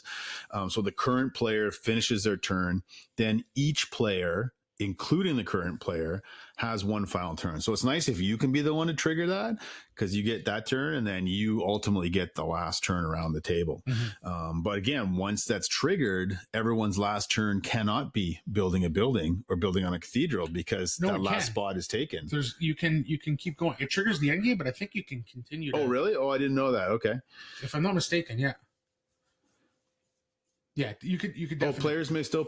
Yeah. See, I've been playing that the wrong way. There, I learned something today. Well, there you go. Players may still place workers in the guild hall. These workers should be placed to the side of the guild hall. I need to read the fine print in some of these rule books, right? So that's part of the beauty of this podcast too. You can learn things once. Yeah. So it doesn't like stop anybody from placing in the guild hall, but it does trigger the end of the game, and it is nice. It gives you an additional turn because you get the final action. Turn, yeah, for sure. Yeah. But yeah, if there's anything that's my favorite thing about this game is that every time it's your turn, it feels like it's an agonizing decision in a good way. It feels like there's so many good things that I want to do. It's not a situation where like, well, this sucks, I don't want to do that. Well, this sucks, I'm limited there. Well, this, I can't do that because this. It's like, I could do all of these different things. Which one is the best? Because a lot of them are good. And so you're constantly being rewarded and feel good about your turn. And that pressure of like, I could get 6 gold right now.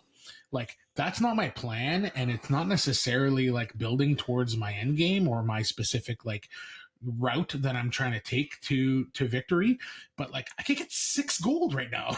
There's constantly that kind of feeling. And then the other side of that coin is that like I can either go and get my 6 gold, but Jason's next after me and he has 5 guys in this other spot. if I don't round him up, he's going to be able to do this this huge move. Yeah, so there's do I interesting stop him? choices presented virtually every round. So there's good, virtual choices. It's great because you want to round up, but by rounding up, I'm forfeiting a chance to accumulate some more resources for myself. So there's that beautiful, every turn you're like, you got to think this through. Now it can get bogged down if people spend agonizingly amount of time going over those choices, like any game. But I find it moves pretty quickly because, if there's 4 or 5 people at the table, you're already thinking, okay, this is my plan A. Oh, maybe I'll switch to plan B. But it flows really well. It scales really well. There's always some interesting moments of, you rounded up those people. You foiled my plan. So there's a bit of that take, not that, but it doesn't there's not one turn in the middle of the game. Everything, I'm done. My game's over. Like some games where you're like, well, you got that card. You did that. Well, I'm done. So I'm just going to coast for the next half hour. No, there's always a chance to pivot to something else. And it feels pretty tight. Like no one's really either pulling ahead way too much ahead or too far behind. I find in most of the games, it really comes down to the end, which is great. Yeah. Big fan. I don't really have a lot of nitpicks. I think it's mostly like a player preference thing. Like if you're, you could have the feeling because if you're really more of a heads down player and you're planning to be able to get that 6th gold next turn and somebody rounds up your guys, that could feel bad to you. I don't think it feels that way because everybody's just constantly keeping each other in check. Right. And that's not a thing that'll happen like twice in a game. It's constantly happening. Oh yeah. Like every one turn around the table, somebody's doing it to somebody. Yep. So it's a thing that's just a constant flow of like building up workers on the spot. Oh, they're gone now. Okay, I got to build it back up, or I'm going to build up in a different spot. And a lot of times you got what you need from that spot. So then you start building up a different spot and you kind of abandoned your 3-4 workers. And a lot of times you're like, would somebody just round up my guys? Because like, I need to get them back. So there, I don't think that the like quote unquote take that of this game feels that way. No. But I could see some people maybe feeling that way if they don't play high interaction games on a regular basis. So I think there's just a ton of player interaction in this, and it's not a lot of negative, but there's a lot of player interaction, and that might not be your cup of tea. Yeah, no, I think it threads the needle nicely where it adds that player interaction, but not in a way that's too negative or harmful towards one. The other thing I could see people is not liking is maybe just the analysis paralysis. There's just lots you can do. Right. It can be overwhelming with all these choices. And although the rules are fairly simple, and once you understand the iconography, I find it's very easy to digest. But there is a lot of things you could do. So if you're prone to analysis paralysis, maybe this feels like too many options. Yeah, if someone hasn't played a lot of worker placement games like this, it can feel overwhelming. But for those who, like us, enjoy this mechanic, it gives a nice sort of unique twist on what is sometimes can be a familiar and sometimes it can be a stale, much like your music biopics you talked about. Sometimes it's, I played one worker placement game, I played them all. Well, this is a fresh, new one that I continue to go back to. It's one of my favorites. Cool. So that is anything so more to add? What's your score? We score it up here? So I have this as an 8.5. Okay. I love it a lot. I think I have not played it nearly as much as I've played Raiders of the North Sea. Yep. And primarily because I play Raiders a ton with my son. Right. It's his favorite game. Nice. But I think there's more language on the cards of this game. Yeah. And so as he there's gets a little older, bit, it's a kind of a touch more complex in terms of decision making. But this is one I'll probably introduce to him soon and probably get at the. Well, there's a whole world that he can enjoy, right? In this world, if he likes Raiders. Yeah. This is my favorite in this world. So I've given this a 9 out of 10. Nice. This is probably maybe my second favorite worker placement game after Viticulture. Wow. I really love a straight worker placement. Now I don't consider Dune to be Dune Imperium to be a worker placement, because a lot of other mechanics, but this is primarily a worker placement game. So yeah, no, I love it. It's great for all the reasons we talked about. And if you haven't already checked it out, I should say too, in the West Kingdom world, this is the first of 3. So after this, they released Paladins of the West Kingdom and Viscounts of the West Kingdom. And I haven't played either of those. Oh, really? I own all 3 of them. So maybe we should we should do a West Kingdom trilogy night. It'll be a long night, but it'll be fun. Yeah. So yeah, I like all 3. They're great. So yeah, Viscounts is the one that interests me the most. It's got some interesting mechanics. That middle kind of tower with meeples moving in and out of there. That seems really neat. All right, so that's Architects of the West Kingdom. We're both huge fans. Hopefully, we've enlightened you a little bit on the game, and I guess we'll move on to our feature film of the episode.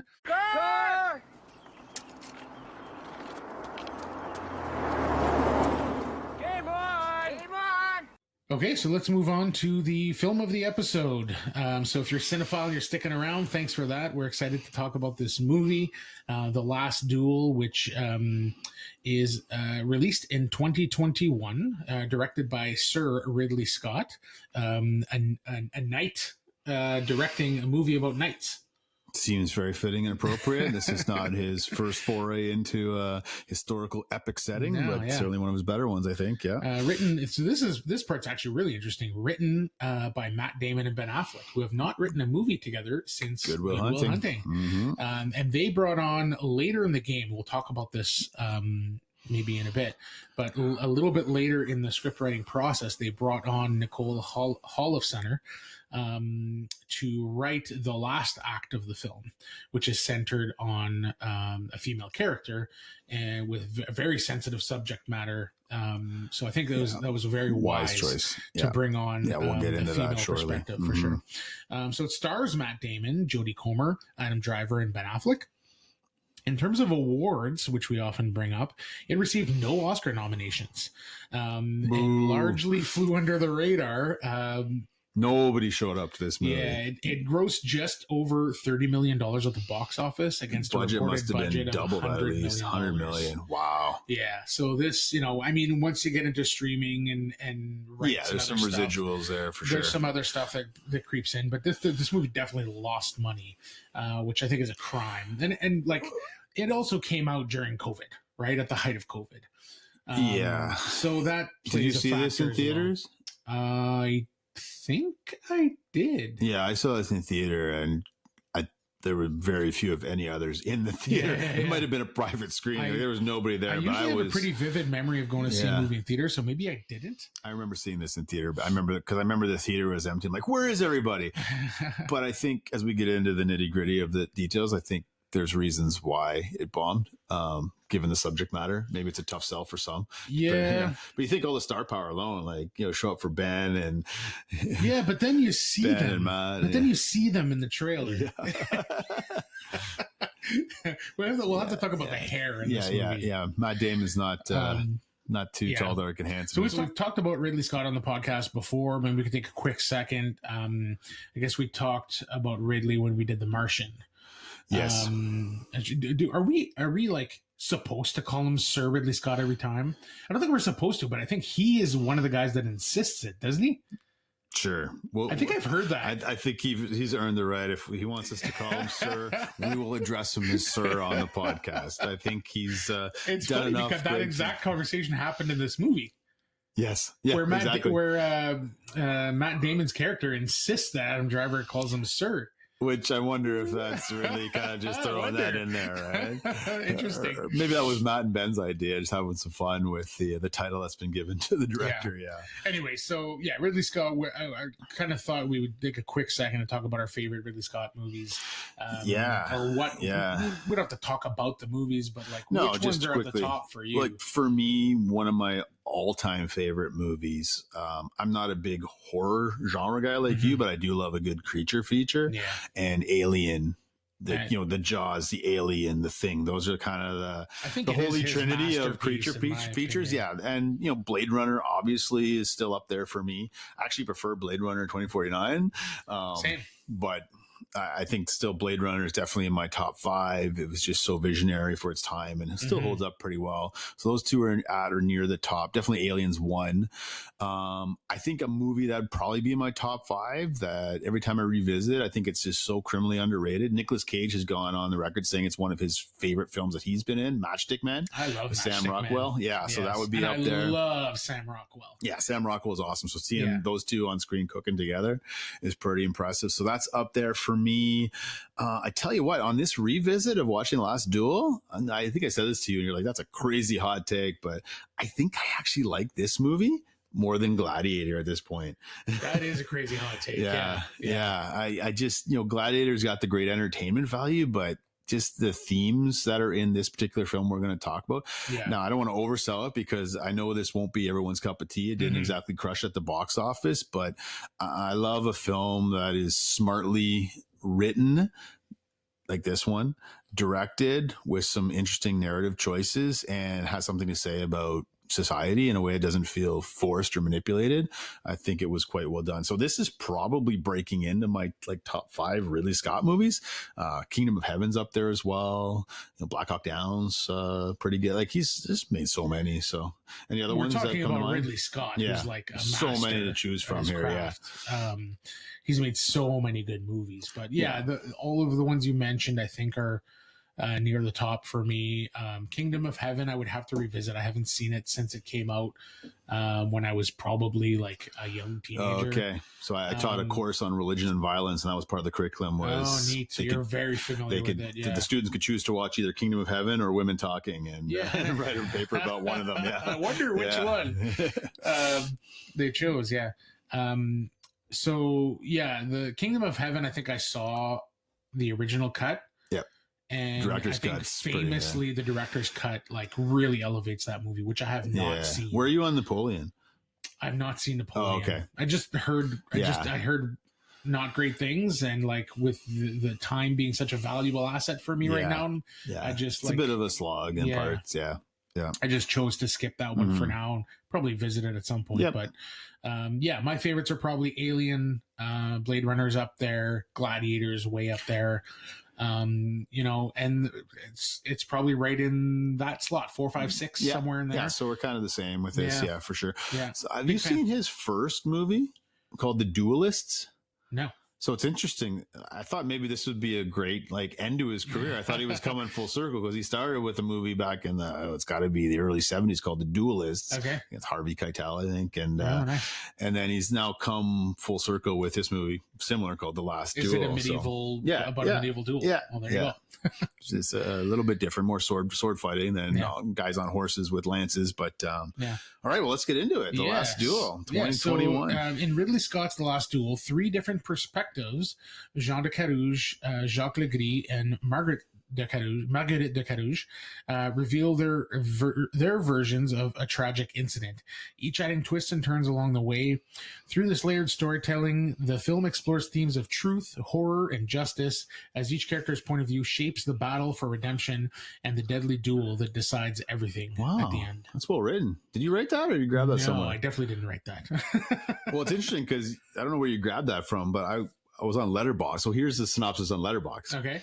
King Charles VI, who doesn't really feature much at all in the movie, declares that knight Jean de Carouge settle his dispute with his squire Jacques Legris by challenging him to a duel. So they really make it in the synopsis on Letterboxd. It's all about the duel and this rivalry, but really it's more about the tragic incident and the different perspectives that people have about that particular incident. Yeah. So we should give a trigger warning, maybe. Should we give a trigger warning? I was thinking exactly we that, have to give a trigger warning. No, but I think we should, because this movie, trigger warning, it involves pretty graphic depiction of a rape, sexual abuse, and not once but twice, because as Matt mentioned, there's 3 acts. We often talk about 3 acts in a movie. Well, this very clearly delineates Act 1, Act 2, Act 3. And so we see some things cross over, some things are unique to each act, but from different perspectives. And So we see the same story. We see the same story 3 different times. And sometimes there'll be some things unique that aren't in the others, but there is some connective tissue to all 3 of those stories. And they all center around, so the relationship between Matt Damon's character, Jean de Carouge, Jacques Legris, who's played by Adam Driver, and they fight side by each in battle, and we see their relationship and the tension. And Jean de Carouge's bride, who is played by brilliantly by Jodie Comer, Marguerite de Carouge. And so maybe we can talk about why we're giving a trigger warning and when things really come to a head and the sort of inciting moment that expands the plot. Matt, you want to unpack that a little bit? Yeah. So again, if we zoom out and look at it at a macro level, kind of like we did with the game, this story is about 2 friends, played by Matt Damon and Adam Driver, and we probably won't call them by their French names because it's, let's just call them by their actor names just to keep things easy to keep track. It's fun. It is fun to say, yeah, Legris and Carouge. Jacques Legray. Jack Legray. Jack Legray. So they are friends at the beginning. They fight side by side. And then there ends up being some tension between them for political reasons that we don't need to get into. But, and then Matt Damon's character ends up, taking on Jodie Comer's character as his bride, and part of that dowry, which at the time the bride's family might pay a dowry and give money, land, power, whatever the case is, to the husband to make sure the daughter's connected to a wealthy family, or it's the name of the game back then, right? That's right. Yeah. And the wife has basically no say whatsoever. Yeah. And that's very clear. A big repeatedly. A big part of the theme of this is the powerlessness of women in that time. So anyways, there ends up being some political back and forth and issues with the dowry involving Adam Driver, with land being promised to one person, given to another, and suing and blah, blah, blah, which it's all yada, yada, yada. Basically, there ends up being tension, which separates Adam Driver and Matt Damon's characters from being friends into sort of being frenemies. Yeah, and we should mention the Ben Affleck character too, because he's sort of the middle management, and so he has a higher title over Ben Affleck, or over Matt Damon's character and Adam Driver's character, but he quite clearly has some disdain and disrespect for Matt Damon's character, where he has a interesting relationship / friendship with Adam Driver's character. So he's giving him favors and status.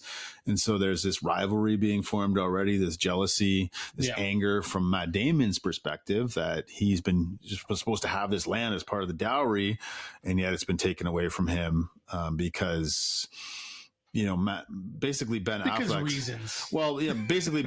in a position where he's supposed to be collecting money, collecting tax from people. And because, Jodie Comer's father wasn't able to, so to settle his debt, he was asked to include this piece of land to settle the debt. And he was sort of backed into a corner where he didn't want to give it up because it was pledged to Matt Damon as part of the dowry. But when push came to shove, he had to, and that triggers some of the tension between Damon's character and Driver's character. Yeah, so all of that stuff is it's fine. I'm not sure it needs to be so plotty and so complex. I guess they needed to drive a wedge between those 2 characters somehow. This is the way they chose. Either this is the way they chose to do it, or it's the way that it went down. Well, this is based on a true story, we should say too, right? It says that right in the outset. This is based on true events. Bottom line is, I didn't really care about this stuff. The outcome of it was that it drove a wedge between those 2 characters, causing some tension and whatnot, which probably contributed to Adam Driver's actions later in the movie, which we'll get to. It's all giving us a glimpse into this world, because this is a movie that is historical in nature, but it's trying very much to connect to something in the current zeitgeist, the Me Too movement. Hashtag me too. That's right. And that's where we're getting to with the trigger warning. And so seeing that, I think Ridley Scott and Affleck and Damon and Nicole, who's written this, they're trying to connect the dots. Like, the more things change, the more they stay the same with how women are treated. And that's, I think, one reason why it was a tough sell for some people to show up when they thought that, because, spoiler alert, this is why we gave a trigger warning. The inciting incident is a rape. Basically, Matt Damon's character goes away to one of his battles, and that's how he provides for his family. He goes to war, and he's not very good. He loses a lot of battles, we see. But as he's away, he leaves his wife entrusted under the care of his mother and others, and he very clearly tells her, "Don't leave the house." But they do. They end up going to leave, and then she gets a knock at the door, and it's Adam Driver's character. She's alone. Initially doesn't want to let the person in. It's someone else, and the story like, was it something problem with the horse or something? Or he had a flat tire. On the horse. To warm up. Yeah, exactly. And then she cracks the door open, and boom, in steps Adam Driver's character. And there were a number of incidents previously where he was assuming that, because he's very egotistical in this movie. He thinks he's God's best gift to women, and he's always got women attached. Him and Ben Affleck, they're having their parties and their orgies. And the way Adam Driver's character is portrayed is as a very charismatic, suave, intelligent, educated. He speaks Latin. Yep. He holds court.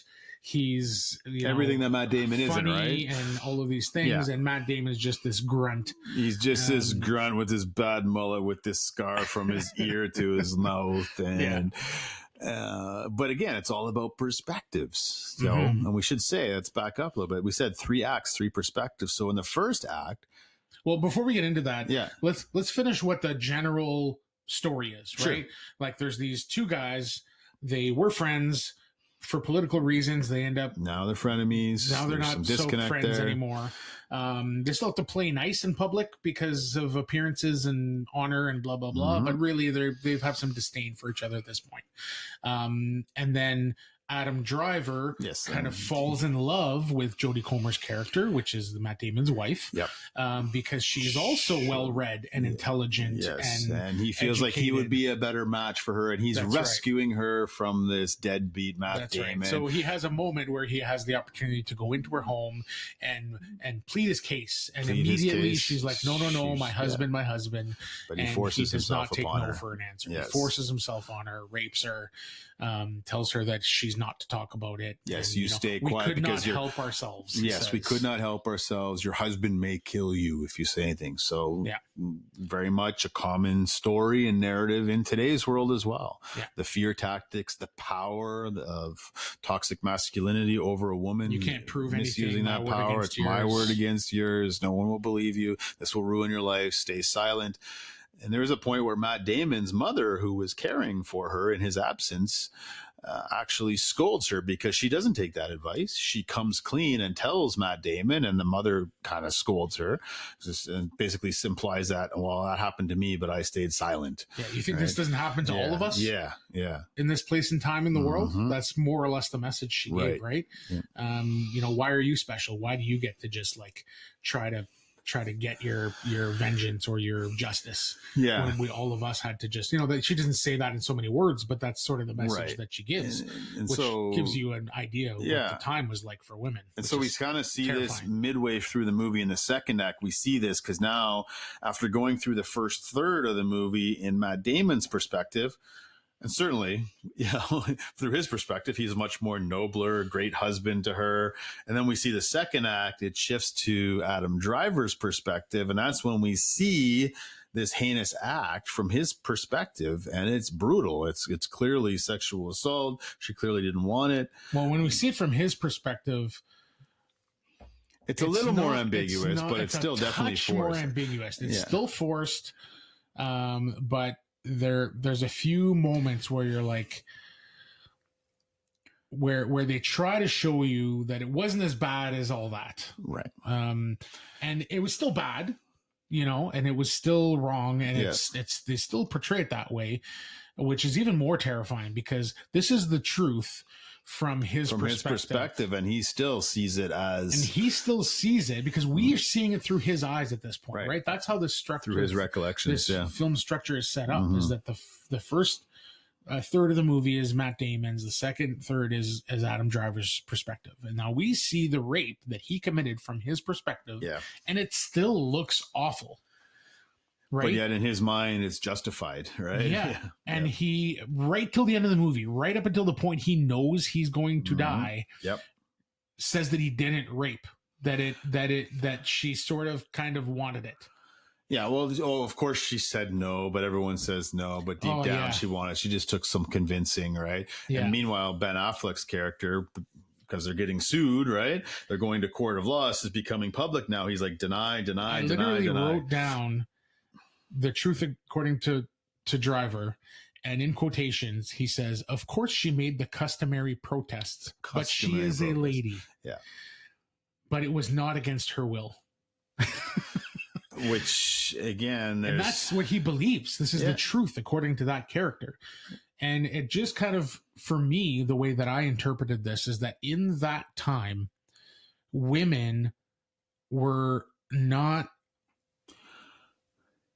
viewed in a way that they're property. They're property of men. That's exactly right. And we get a scene later on, and he feels that even though she protested a little bit, that he was justified in doing it, and she didn't fight him hard enough, or whatever in his own head.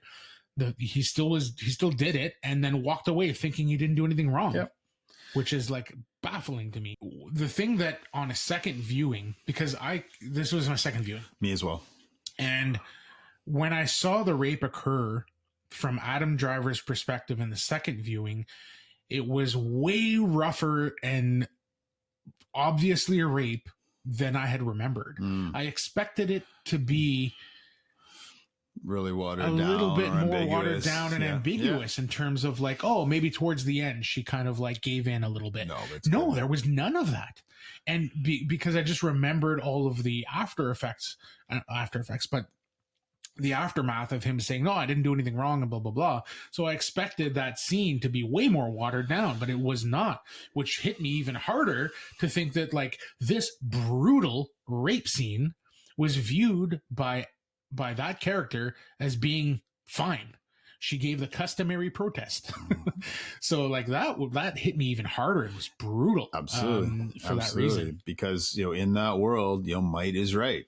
And the power of men is the only thing that matters. I sent you a screenshot. I was watching it the other night, and the mother of Jodie Comer's character is saying, no, there is no right. It's just the power of men that decides things. And that's sad. That's the ideology of the times. And to a lesser degree, still today, there's still work to be done. A lot of work to be done in that regard here and certainly around the world. For sure. But sometimes we delude ourselves into thinking, oh, it was brutal back then, but we're past that now. I think this movie's there's been strides made, but there's been a lot of regression, certainly, right? For sure. It's still the might and right of men in the world to most degree. Sure, I think maybe this is why people didn't show up to the movie. They thought, oh, this is heavy, or this is just another man hating movie. This is a woke movie or whatever, right? And it just like, which is unfortunate because I think more people do need to see this movie as two white males in positions of power just by virtue of our skin color and our gender in the world today. I think we have a responsibility to watch movies like this, to be advocates for equality and women's rights. And this movie very bluntly brings that into the forefront. Yeah, I think we even have more responsibility based on the privilege that we've been given. What are we doing with, it's the old Spider-Man quote, right? Much responsibility, power is given, much responsibility. With great power. With great power comes great responsibility. There we go. Oh. So this brutal rape happens, and then Matt Damon and Jodie Comer decide, quote unquote, together, and we'll get into the minutiae of that, but decide that they're going to speak the truth and try to prosecute Adam Driver for rape. And then so they go to the courts, they go to the king, and they arrange for this duel. They protest that he wants to have this duel. And there's a little bit of like back and forth about how they were going to proceed, and I didn't fully grok that part of it. I think that at one point they were going to go through the justice side of things, Well, it's but then they ultimately pivoted and went through the religious or church side of things. Am I right? And I think it's all intermixed. I mean, church and state are very much fused at this point in history. Right, okay. But it's all basically it's the king. He's the ultimate decider. And eventually he says, all right, you're going to have a duel. They were able to present their evidence. Well, that's what Matt Damon wanted. He chose that path. But Matt Damon, the rewatch, I'm like, man, Matt Damon's just as much of a douchebag as Adam Driver in some respects, because for him, it's like, it's all about him. It's just, you've offended my honor. It's all about me. And, but there's some interesting interplay during, so we should say too that she wasn't able to perform her wifely duties very well because again, you're a possession. You just got to give me a male heir. Yeah. That's your primary responsibility is make babies and hopefully they're male. Like how 1 or much 2 years later, she still hadn't been pregnant. Absolutely. And so she, for years and years and years, and they show some, it's not explicit, but they show some, lovemaking scenes and he's just on top of her and she's not enjoying it at all. She's not experiencing the little death orgasm as they called it back then. And only when you experience the little death, only when you're having pleasure in bed can you get pregnant. Yeah. And it's impossible in their worldview back then. It's impossible to get pregnant during rape unless it was pleasurable. And sure enough, we see now after the rape, she's pregnant, implying that who's the father, right? It adds some tension there. Who's the daddy? Because this is coinciding with the time you were raped. And if you're pregnant via rape, you must have enjoyed it. And then you're no longer the victim, you're the culprit. How twisted and messed up is that? But that all plays itself out in the court proceedings too. And it's like, in the third act, painful. Which was written by a woman. All of this stuff is I think what, for me, the powerhouse of this movie was Jodie Comer's performance. This is her movie through and through. So good. Yeah. That third act, it just sings. Yeah. It's hard to watch, but she just cooks in the third act as well. And she stands up to Matt Damon and she calls him out. And you even see glimpses of when Matt Damon's away that she's more than capable to care for the farm, to care for the horses, to care for this and that, the domestic duties. She's not just lost without her husband. Yeah. So that's before we can talk about we'll talk about the duel at the very end. But before we do that, I just want, so now that we know kind of the structure of the story, sure. Well, I want to just get into the 3 different acts, right? Yep. So each act again is from a different perspective, which I think is the crux of what makes this movie great. Of course. And it's been I've heard a little bit of criticism in terms of like why didn't need to be told that way, blah blah blah. But I think it's a strength. I think it's a feature, not a bug, personally. I think this movie's elevated by its storytelling. Yes, agreed. Creativity. And I think that's part of, I think a lesser filmmaker would not have been able to pull this off. Because when we talk about, and I had this conversation, funnily enough, last night with a coworker, we were talking about Severance and the filmmaking there and how intentional every shot is. Yep. So we talked about this a little bit last night at work and how intentional each shot in Severance is and how it's paced just so. And it's not for everybody, but subconsciously every shot is put in a certain way and is a certain length, and the angle of the camera and all these things are very intentional. And though we don't consciously take in the reasons for all of these shots, subconsciously it's building a narrative and building an opinion and a way that we take in entertainment, or the way that we take in a scene. And this is like taken to a whole other level in this movie, because the way a scene is shot from Adam Driver's perspective and the way a scene is shot and, the very first taken in is from Matt Damon's perspective, et cetera, is like very, and it's done in some ways it's done very deliberately and very obviously, but in other ways it's shot in very like subtle differences that like again shape the way that we see things, and perspectives, I think is really what it boils down to. And I just think that Ridley Scott's direction in this movie is extremely I think maybe he probably should have gotten a director nod, at the Academy Awards for this. I think the two criminal, snubs are Comer for supporting, and Ridley Scott for writing too, to be able to nuance that part of that screenplay too, right? Yeah, for sure. They go hand in hand. But okay, let's do it. Cool. So, some of the main things that stuck out to me, if we're starting from the beginning chronologically, the first scene that we really see as being different is a battle scene where right at the beginning of the movie, we see it. Well, the title cards, there's a title card for each act. Right. So the truth according to Jean Carouge. Right. Is first. So that's Matt Damon's perspective. We realize, okay, this is a movie about different perspectives.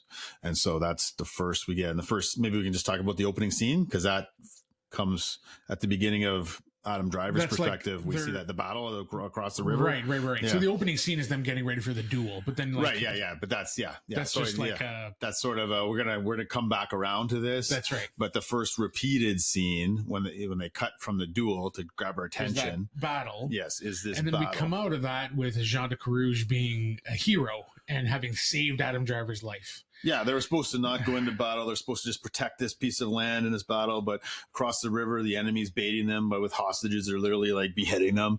And he puts his sword in the air, like, for the king or whatever, and leads the charge as if he's the one, the most valiant, valorous. That's right. Yeah. And then they all follow in suit. That's a little different perspective when we get Adam Driver's, right? That's right. Yeah. So then they're like, we're supposed to hold the bridge, or we're supposed to hold a position or something.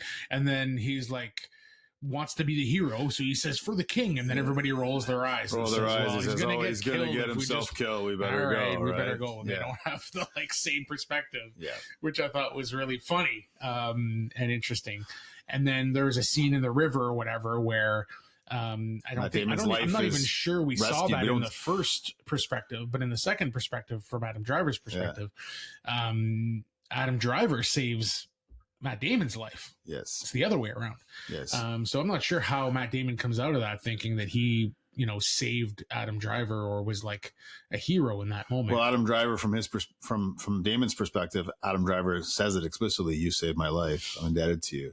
I think in the first perspective, where did that come from? At some point during the battle, in a battle like that, all kinds of stuff happens. And sure, maybe I saved you and you saved me, but what is more memorable, right? Right. Well, and ultimately, it's Damon who dragged everybody into the battle that probably shouldn't have occurred in the first place. Lost. And we see they got slaughtered, right?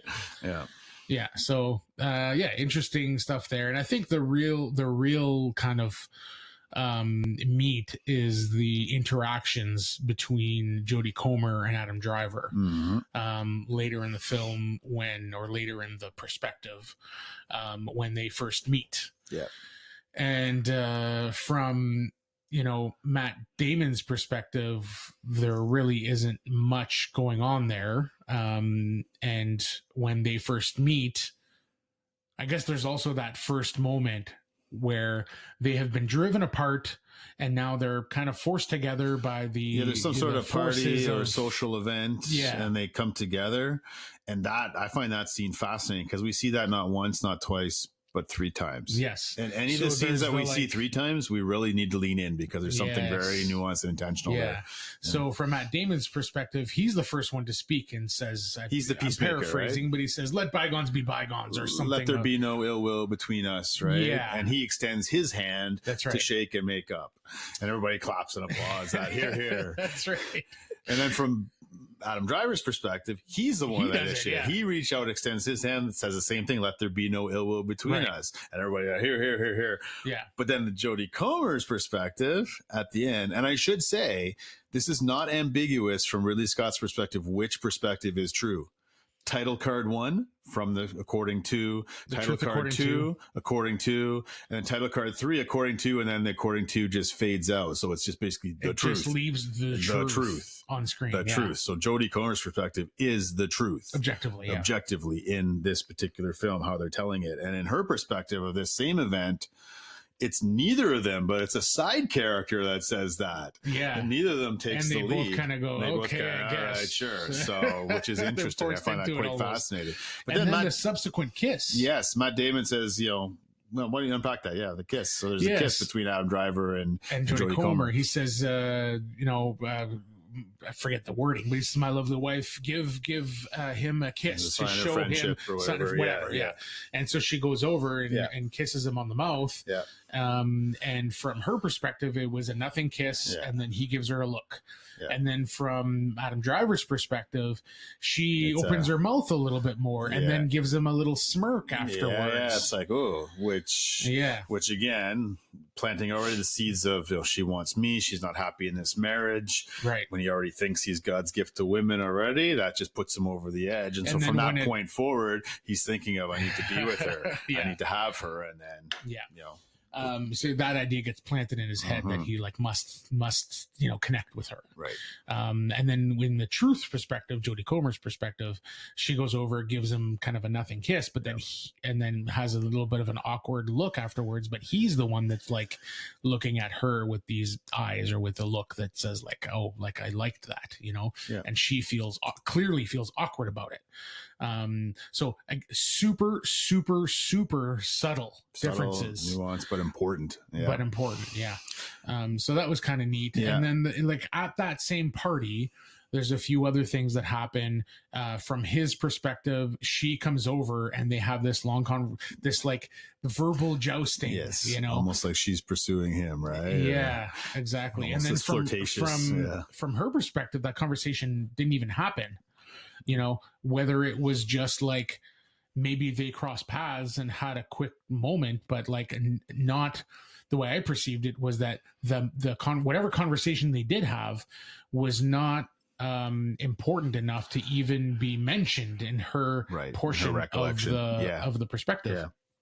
Yeah. So maybe he just said hi and she said hi. Maybe he said, pass me that wine, or maybe it was nothing, but from his perspective, it was a long verbal jousting conversation where they were like flirting. And from her perspective, it barely happened at all. In fact, they didn't even portray it on screen. Yeah. I think, for those super cinephiles listening, if there's any of you, the first real classic film to use this technique that has been valorized in history is a film from Japanese master Akira Kurosawa. It's called Rashomon. And that similarly involves some violence and a rape from different perspectives. But in that particular movie, there's 3 or 4 perspectives, but we don't know which one is the true perspective. It doesn't say it flat out. It doesn't And in that, there's some quotes in that film that talk about, we tend to, the human propensity to embellish. We lie. It's part of our human nature to lie, even to ourselves. And so I think Ridley Scott is definitely getting some crib notes from this film and utilizing that to great effect in this particular film. So I want to shout that out. And it has been proven that our memories are not objective, right? Brutally inaccurate. Yep. Like very, very inaccurate, because we put our own twist on it so that to make ourselves feel better about the situation. So we're constantly, and it's not something that we would even realize, but we're constantly tweaking our own memories. Subconsciously it's not to even make ourselves sometimes. Feel better about whatever situation is, or to embellish how we feel about it, make it become a fish story. So it wasn't so bad, Yeah. what I said wasn't so bad from my perspective, because this is what I meant by that. But from the other person's perspective, what you said was brutal insult that was should never have been said. You crossed the line, blah, blah, blah. Or the reverse of that, like the conversation between Adam Driver and Jodie Comer, from her perspective, it was nothing. For his perspective, it's like, barely happened. She wants me. She wants me. This is just affirming it. This kiss, this is how I remember this kiss. Yeah. And then obviously we get the what ended up being more subtle than I remembered differences in the rape, because the first rape is brutal and disgusting, and he walks away thinking she just protested the way she should protest as a lady. Did you notice the shoes? His shoes? Her shoes. Yeah, she took them off. She took them off in the first one, almost like maybe a subtle come pursue me. But in her perspective, during the struggle, her shoe falls off as he's literally got her going up to the bedroom. That's a subtle little difference there as well. But it's and even when the scene's shot from different perspectives, it just zooms in close, tight on her face. Right. So we don't see the full body. We don't see a lot of explicit nudity, but we just see the trauma in her face. Yeah, as he's and then taking some her of from them, behind. from his perspective, we never see her face. Right. Once the act starts. Yes. And so we hear the noises you might hear from a rape. But I suppose if you think maybe that sounds like pleasure, I don't know, right? Like.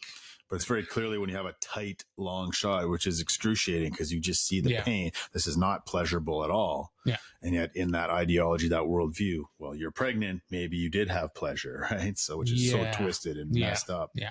I also want to say, though, it's interesting. A lot of people didn't like this movie. And I've heard this critique because of the reality of memories not being true across the board. The fact that it was very clearly objective truth from Comer's perspective, a lot of people thought, well, that's not accurate. It should have just been her perspective. It should have been her versus perspective versus the truth. But I have no problem with it because there is an agenda for this movie, and it's an important agenda that women's voices need to be heard. Yeah. And especially in a culture and time when they're silenced, right? That they aren't even given a voice. Mm-hmm. But I find it fascinating too that even in Jodie Comer's perspective, remember her friend that kind of disowns her? Basically, because there was a scene where she actually said, he is handsome. Yeah. Right. And then after. Well, you said he was handsome. You said he was handsome. What does that mean? Maybe they were bringing this upon yourself. That doesn't invite rape. Yeah, exactly. It doesn't. Yeah. But and the parallel to that, to the current world is like, well, you shouldn't have dressed that way. You were asking for it. You were asking for it, right? You shouldn't act that way. You shouldn't have got drunk. Yeah. Like, never, in my opinion, and I think for me, this should be an objective opinion, but never should the victim be vilified in any way. Absolutely. You know, it should take the subtlest of hints for you to back off and be like, okay, you know, this is not full consent. Yeah. And unfortunately, that's not the world we live in. And I think that's the point that they're trying to hit with that moment of like, well, you said he was handsome, you know, and in that world, and she that just moment, looks at her with disgust, like, you know, maybe you're to blame for this, right? Yeah. Yeah. Disgusting. Yeah. And that all leads up to, maybe we should talk about the duel, because, you know, after, unless there's some more scenes you want to talk about. No, just like the final rape that we see from the truth perspective, from Jodie Comer's perspective, is more brutal, but not the gap between the two perspectives is not as big as I expected it to be. No. And I think that's done on purpose, because that small gap was enough for Adam Driver's character to truly believe that he didn't do anything wrong. Yep. Which is like mind-boggling. And again, there's parallels to that in the real world as well, right?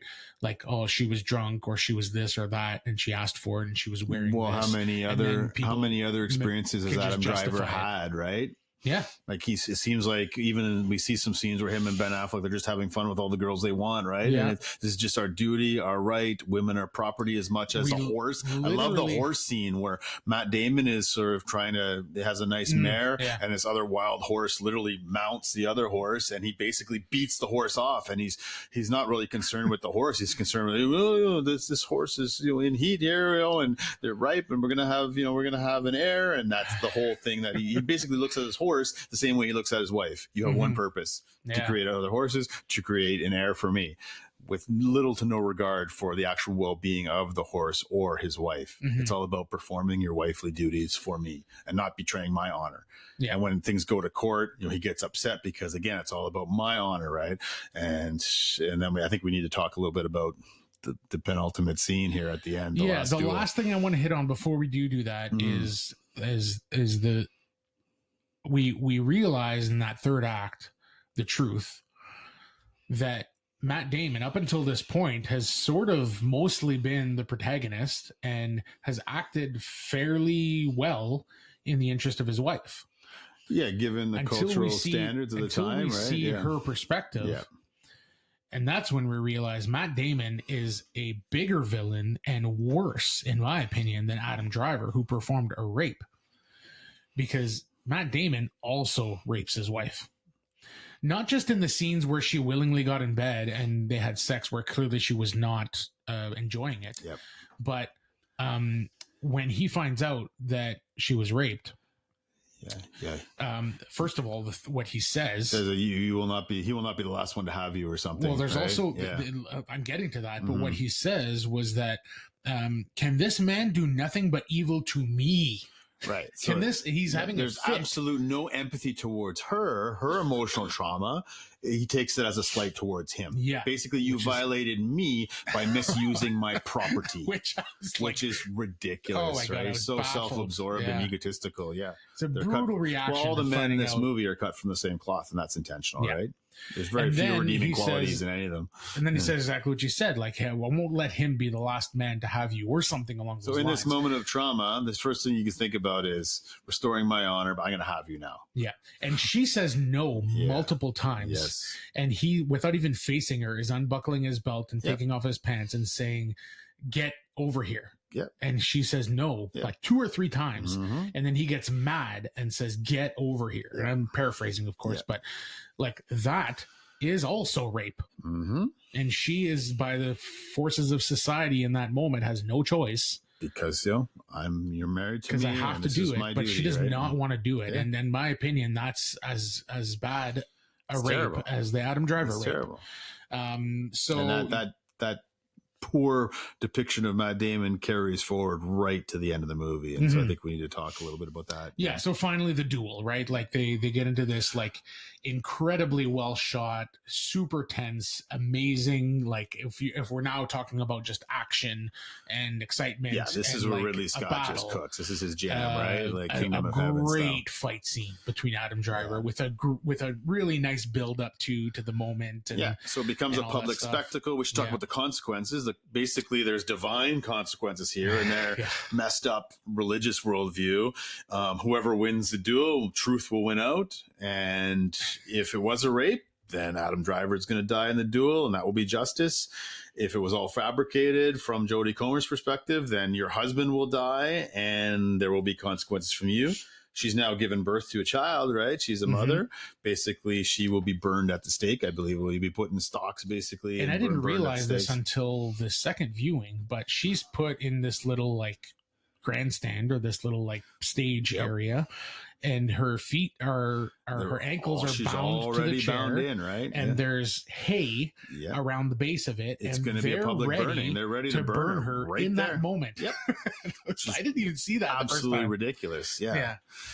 So there's this great duel, and they finally end up in a position where It looks like Matt Damon's going to lose. He's going to bleed out. Maybe he gets Right. stabbed in the thigh, but he ends up taking the upper hand. and but he's even on top of him with a knife, and he's ready to kill him. But and- even before then, he's like begging for a confession. Confess, confess, confess. And even in that moment, Adam Driver says, "I did no wrong." You swearing by It was God's not rape. name. It It was was not not rape. rape. It was not rape. Yeah. Deluded till the end, right? Yeah. Or lying to the end, one or the other. Yeah. So it's And then pretty gruesome. He just shoves a, Right through his mouth. dagger right through his mouth there, which I That find is an gurgling interesting too, right? You liar, you lying tongue. Well, you're going to lose your tongue. That's the last thing you're ever going to say. Yeah. Yeah. And then they drag then she's Adam released. Driver's body naked through Yeah. and then they hang him to be displayed for his sins and whatnot. It's all disgusting. And you see her getting released. Her shackles are taken off. And like in that duel, I'm rooting for Matt Damon, but not because I want For Jodie him to Comer. win. Yeah. It's because I'd want her, which To be is freed, ultimately right? the hero Yeah, of the, she's of the the victim. film. But then there's ruckus, like there's this applause, and they're applauding him, and he's just soaking it in, like, look at me, I'm the hero here, right? Like, God loves me. I've been vindicated with little or no regard to the well-being The of his king wife. literally has to remind him that his wife is there. Yeah. He says, "Sir, your wife." Yeah. Oops. Yeah. And then he's like, "Oh yeah, better go over there." And the douche. But yeah, 700 years have gone, have come and gone since then, and it's something that happened on the other side of the planet. Yep. 700 plus years ago, And, a lot has changed in terms of education and the formalities and justice and the way things are handled. But in terms of human nature, almost nothing has changed. Yeah. And that's what I take away from this movie. It's a powerful and sobering reminder that there's still work that needs to be done. Big time. And we all have a shared responsibility. And in the postscript, it says at the end, here's how things ended. Matt Damon went off to war and died. And she continued to live out and never remarried. Was fine. I don't blame her for a second. Being property of a husband, right? She inherited things and she lived well. And it's, I'm thinking of the movie. This might seem like an odd callback with Jerry Maguire, the whole "you complete me," that I'm only completed when I'm with you, or vice versa. Like, we tend to romanticize this. No, yes, marriage can be good, it can be fulfilling, but it's not for everyone. And a woman doesn't need a man to be complete. That's right. Or vice versa. So, it's a powerful film. We've talked a lot about it. And for some of you who haven't seen it, maybe you don't want to after any of that, but I think it's a well-made movie, well acted. If the subject matter does not scare you, and if it does, I don't blame you. For sure. But if you can stomach that, I think it's an important movie that people should watch. And cinematically, especially white cis males. Yeah. And from a cinematic perspective, I think we've been gushing on it. It's well directed, well acted. Yes. And it's got a heck of a screenplay, especially the final act. So that's the last Duel. What are we going to give a score up before we wrap here? I had this as a 4.5 originally. On the second watch. I absolutely loved it. The first time. 4.5 is where I had it. Mm-hmm. And on the second watch, there was a few minor things in terms of pacing that I thought could have it's about 2.5 hours. I think. A little long for me. Nothing major, but all of the stuff. And it's funny enough, I think the strongest part of this film is the third act, Jodie Comer's perspective by far. So huge props to, I'm blanking on her last name again. Nicole. Yeah.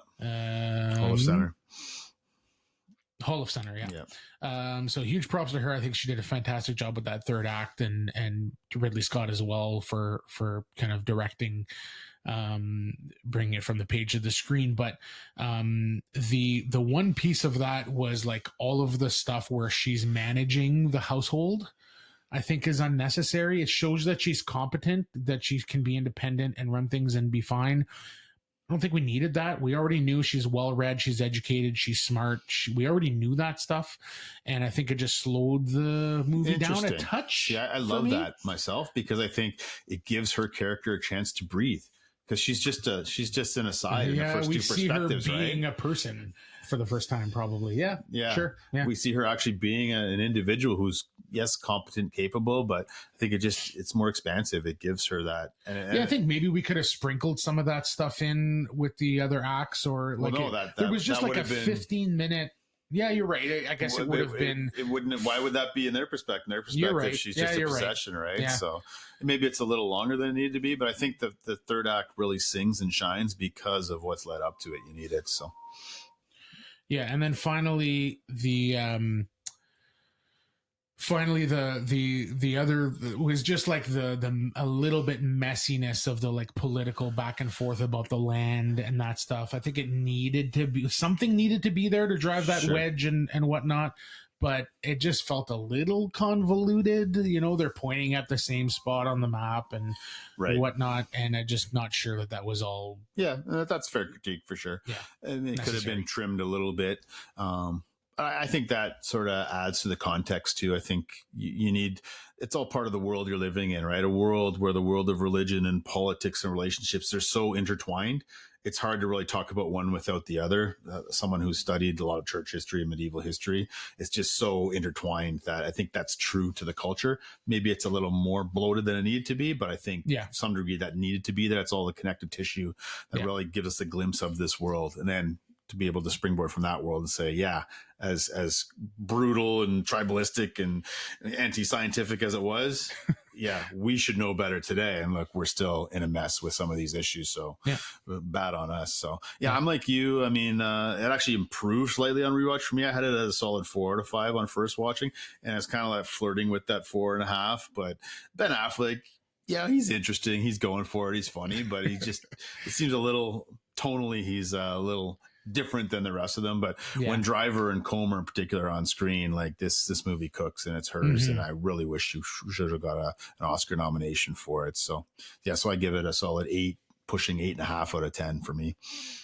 Yeah, same. I have it as a Yeah, 4, 4 or 5, between yeah. 4 and 4.5. Yeah, I'm right there as it's well. right in that neighborhood. Yeah. 4.5 is like getting into the territory of my favorite movies Sure, of all so it's time. not quite I think there it's for you. just shy of that. Yeah. And like my minor nitpicks are just that. Yeah. I think this movie It's is definitely really, really good. It's And- definitely pushing into that top tier for Ridley Scott, yeah. though. And I think it's more important. I think it's an important movie that's just not, unfortunately, hasn't kind of penetrated to use a really awkward term, penetrated the cultural zeitgeist. And, yeah, and where but I think it history should will be. smile well upon this film. I think, Agreed, yeah. I think it'll rise in people's estimation. So Mhm. yeah, that's the last Duel. Very cool. So, thanks for this. It was fun. If you're enjoying this podcast, please take a few minutes to rate, review, and subscribe on whatever platform you're listening on. You can follow us on Instagram at Dice Camera Action Pod. And if you have any feedback, comments, or would like to suggest a movie game pairing for future episodes, you can email us at dicecameraactionpod@gmail.com. I also have a link tree to all of our socials and all of our contact stuff. Nice. You can follow us on Letterboxd, etc., YouTube. So yeah, definitely follow all of our stuff. Thanks again for listening, and we'll catch you next time. Take care. We'll see you next time.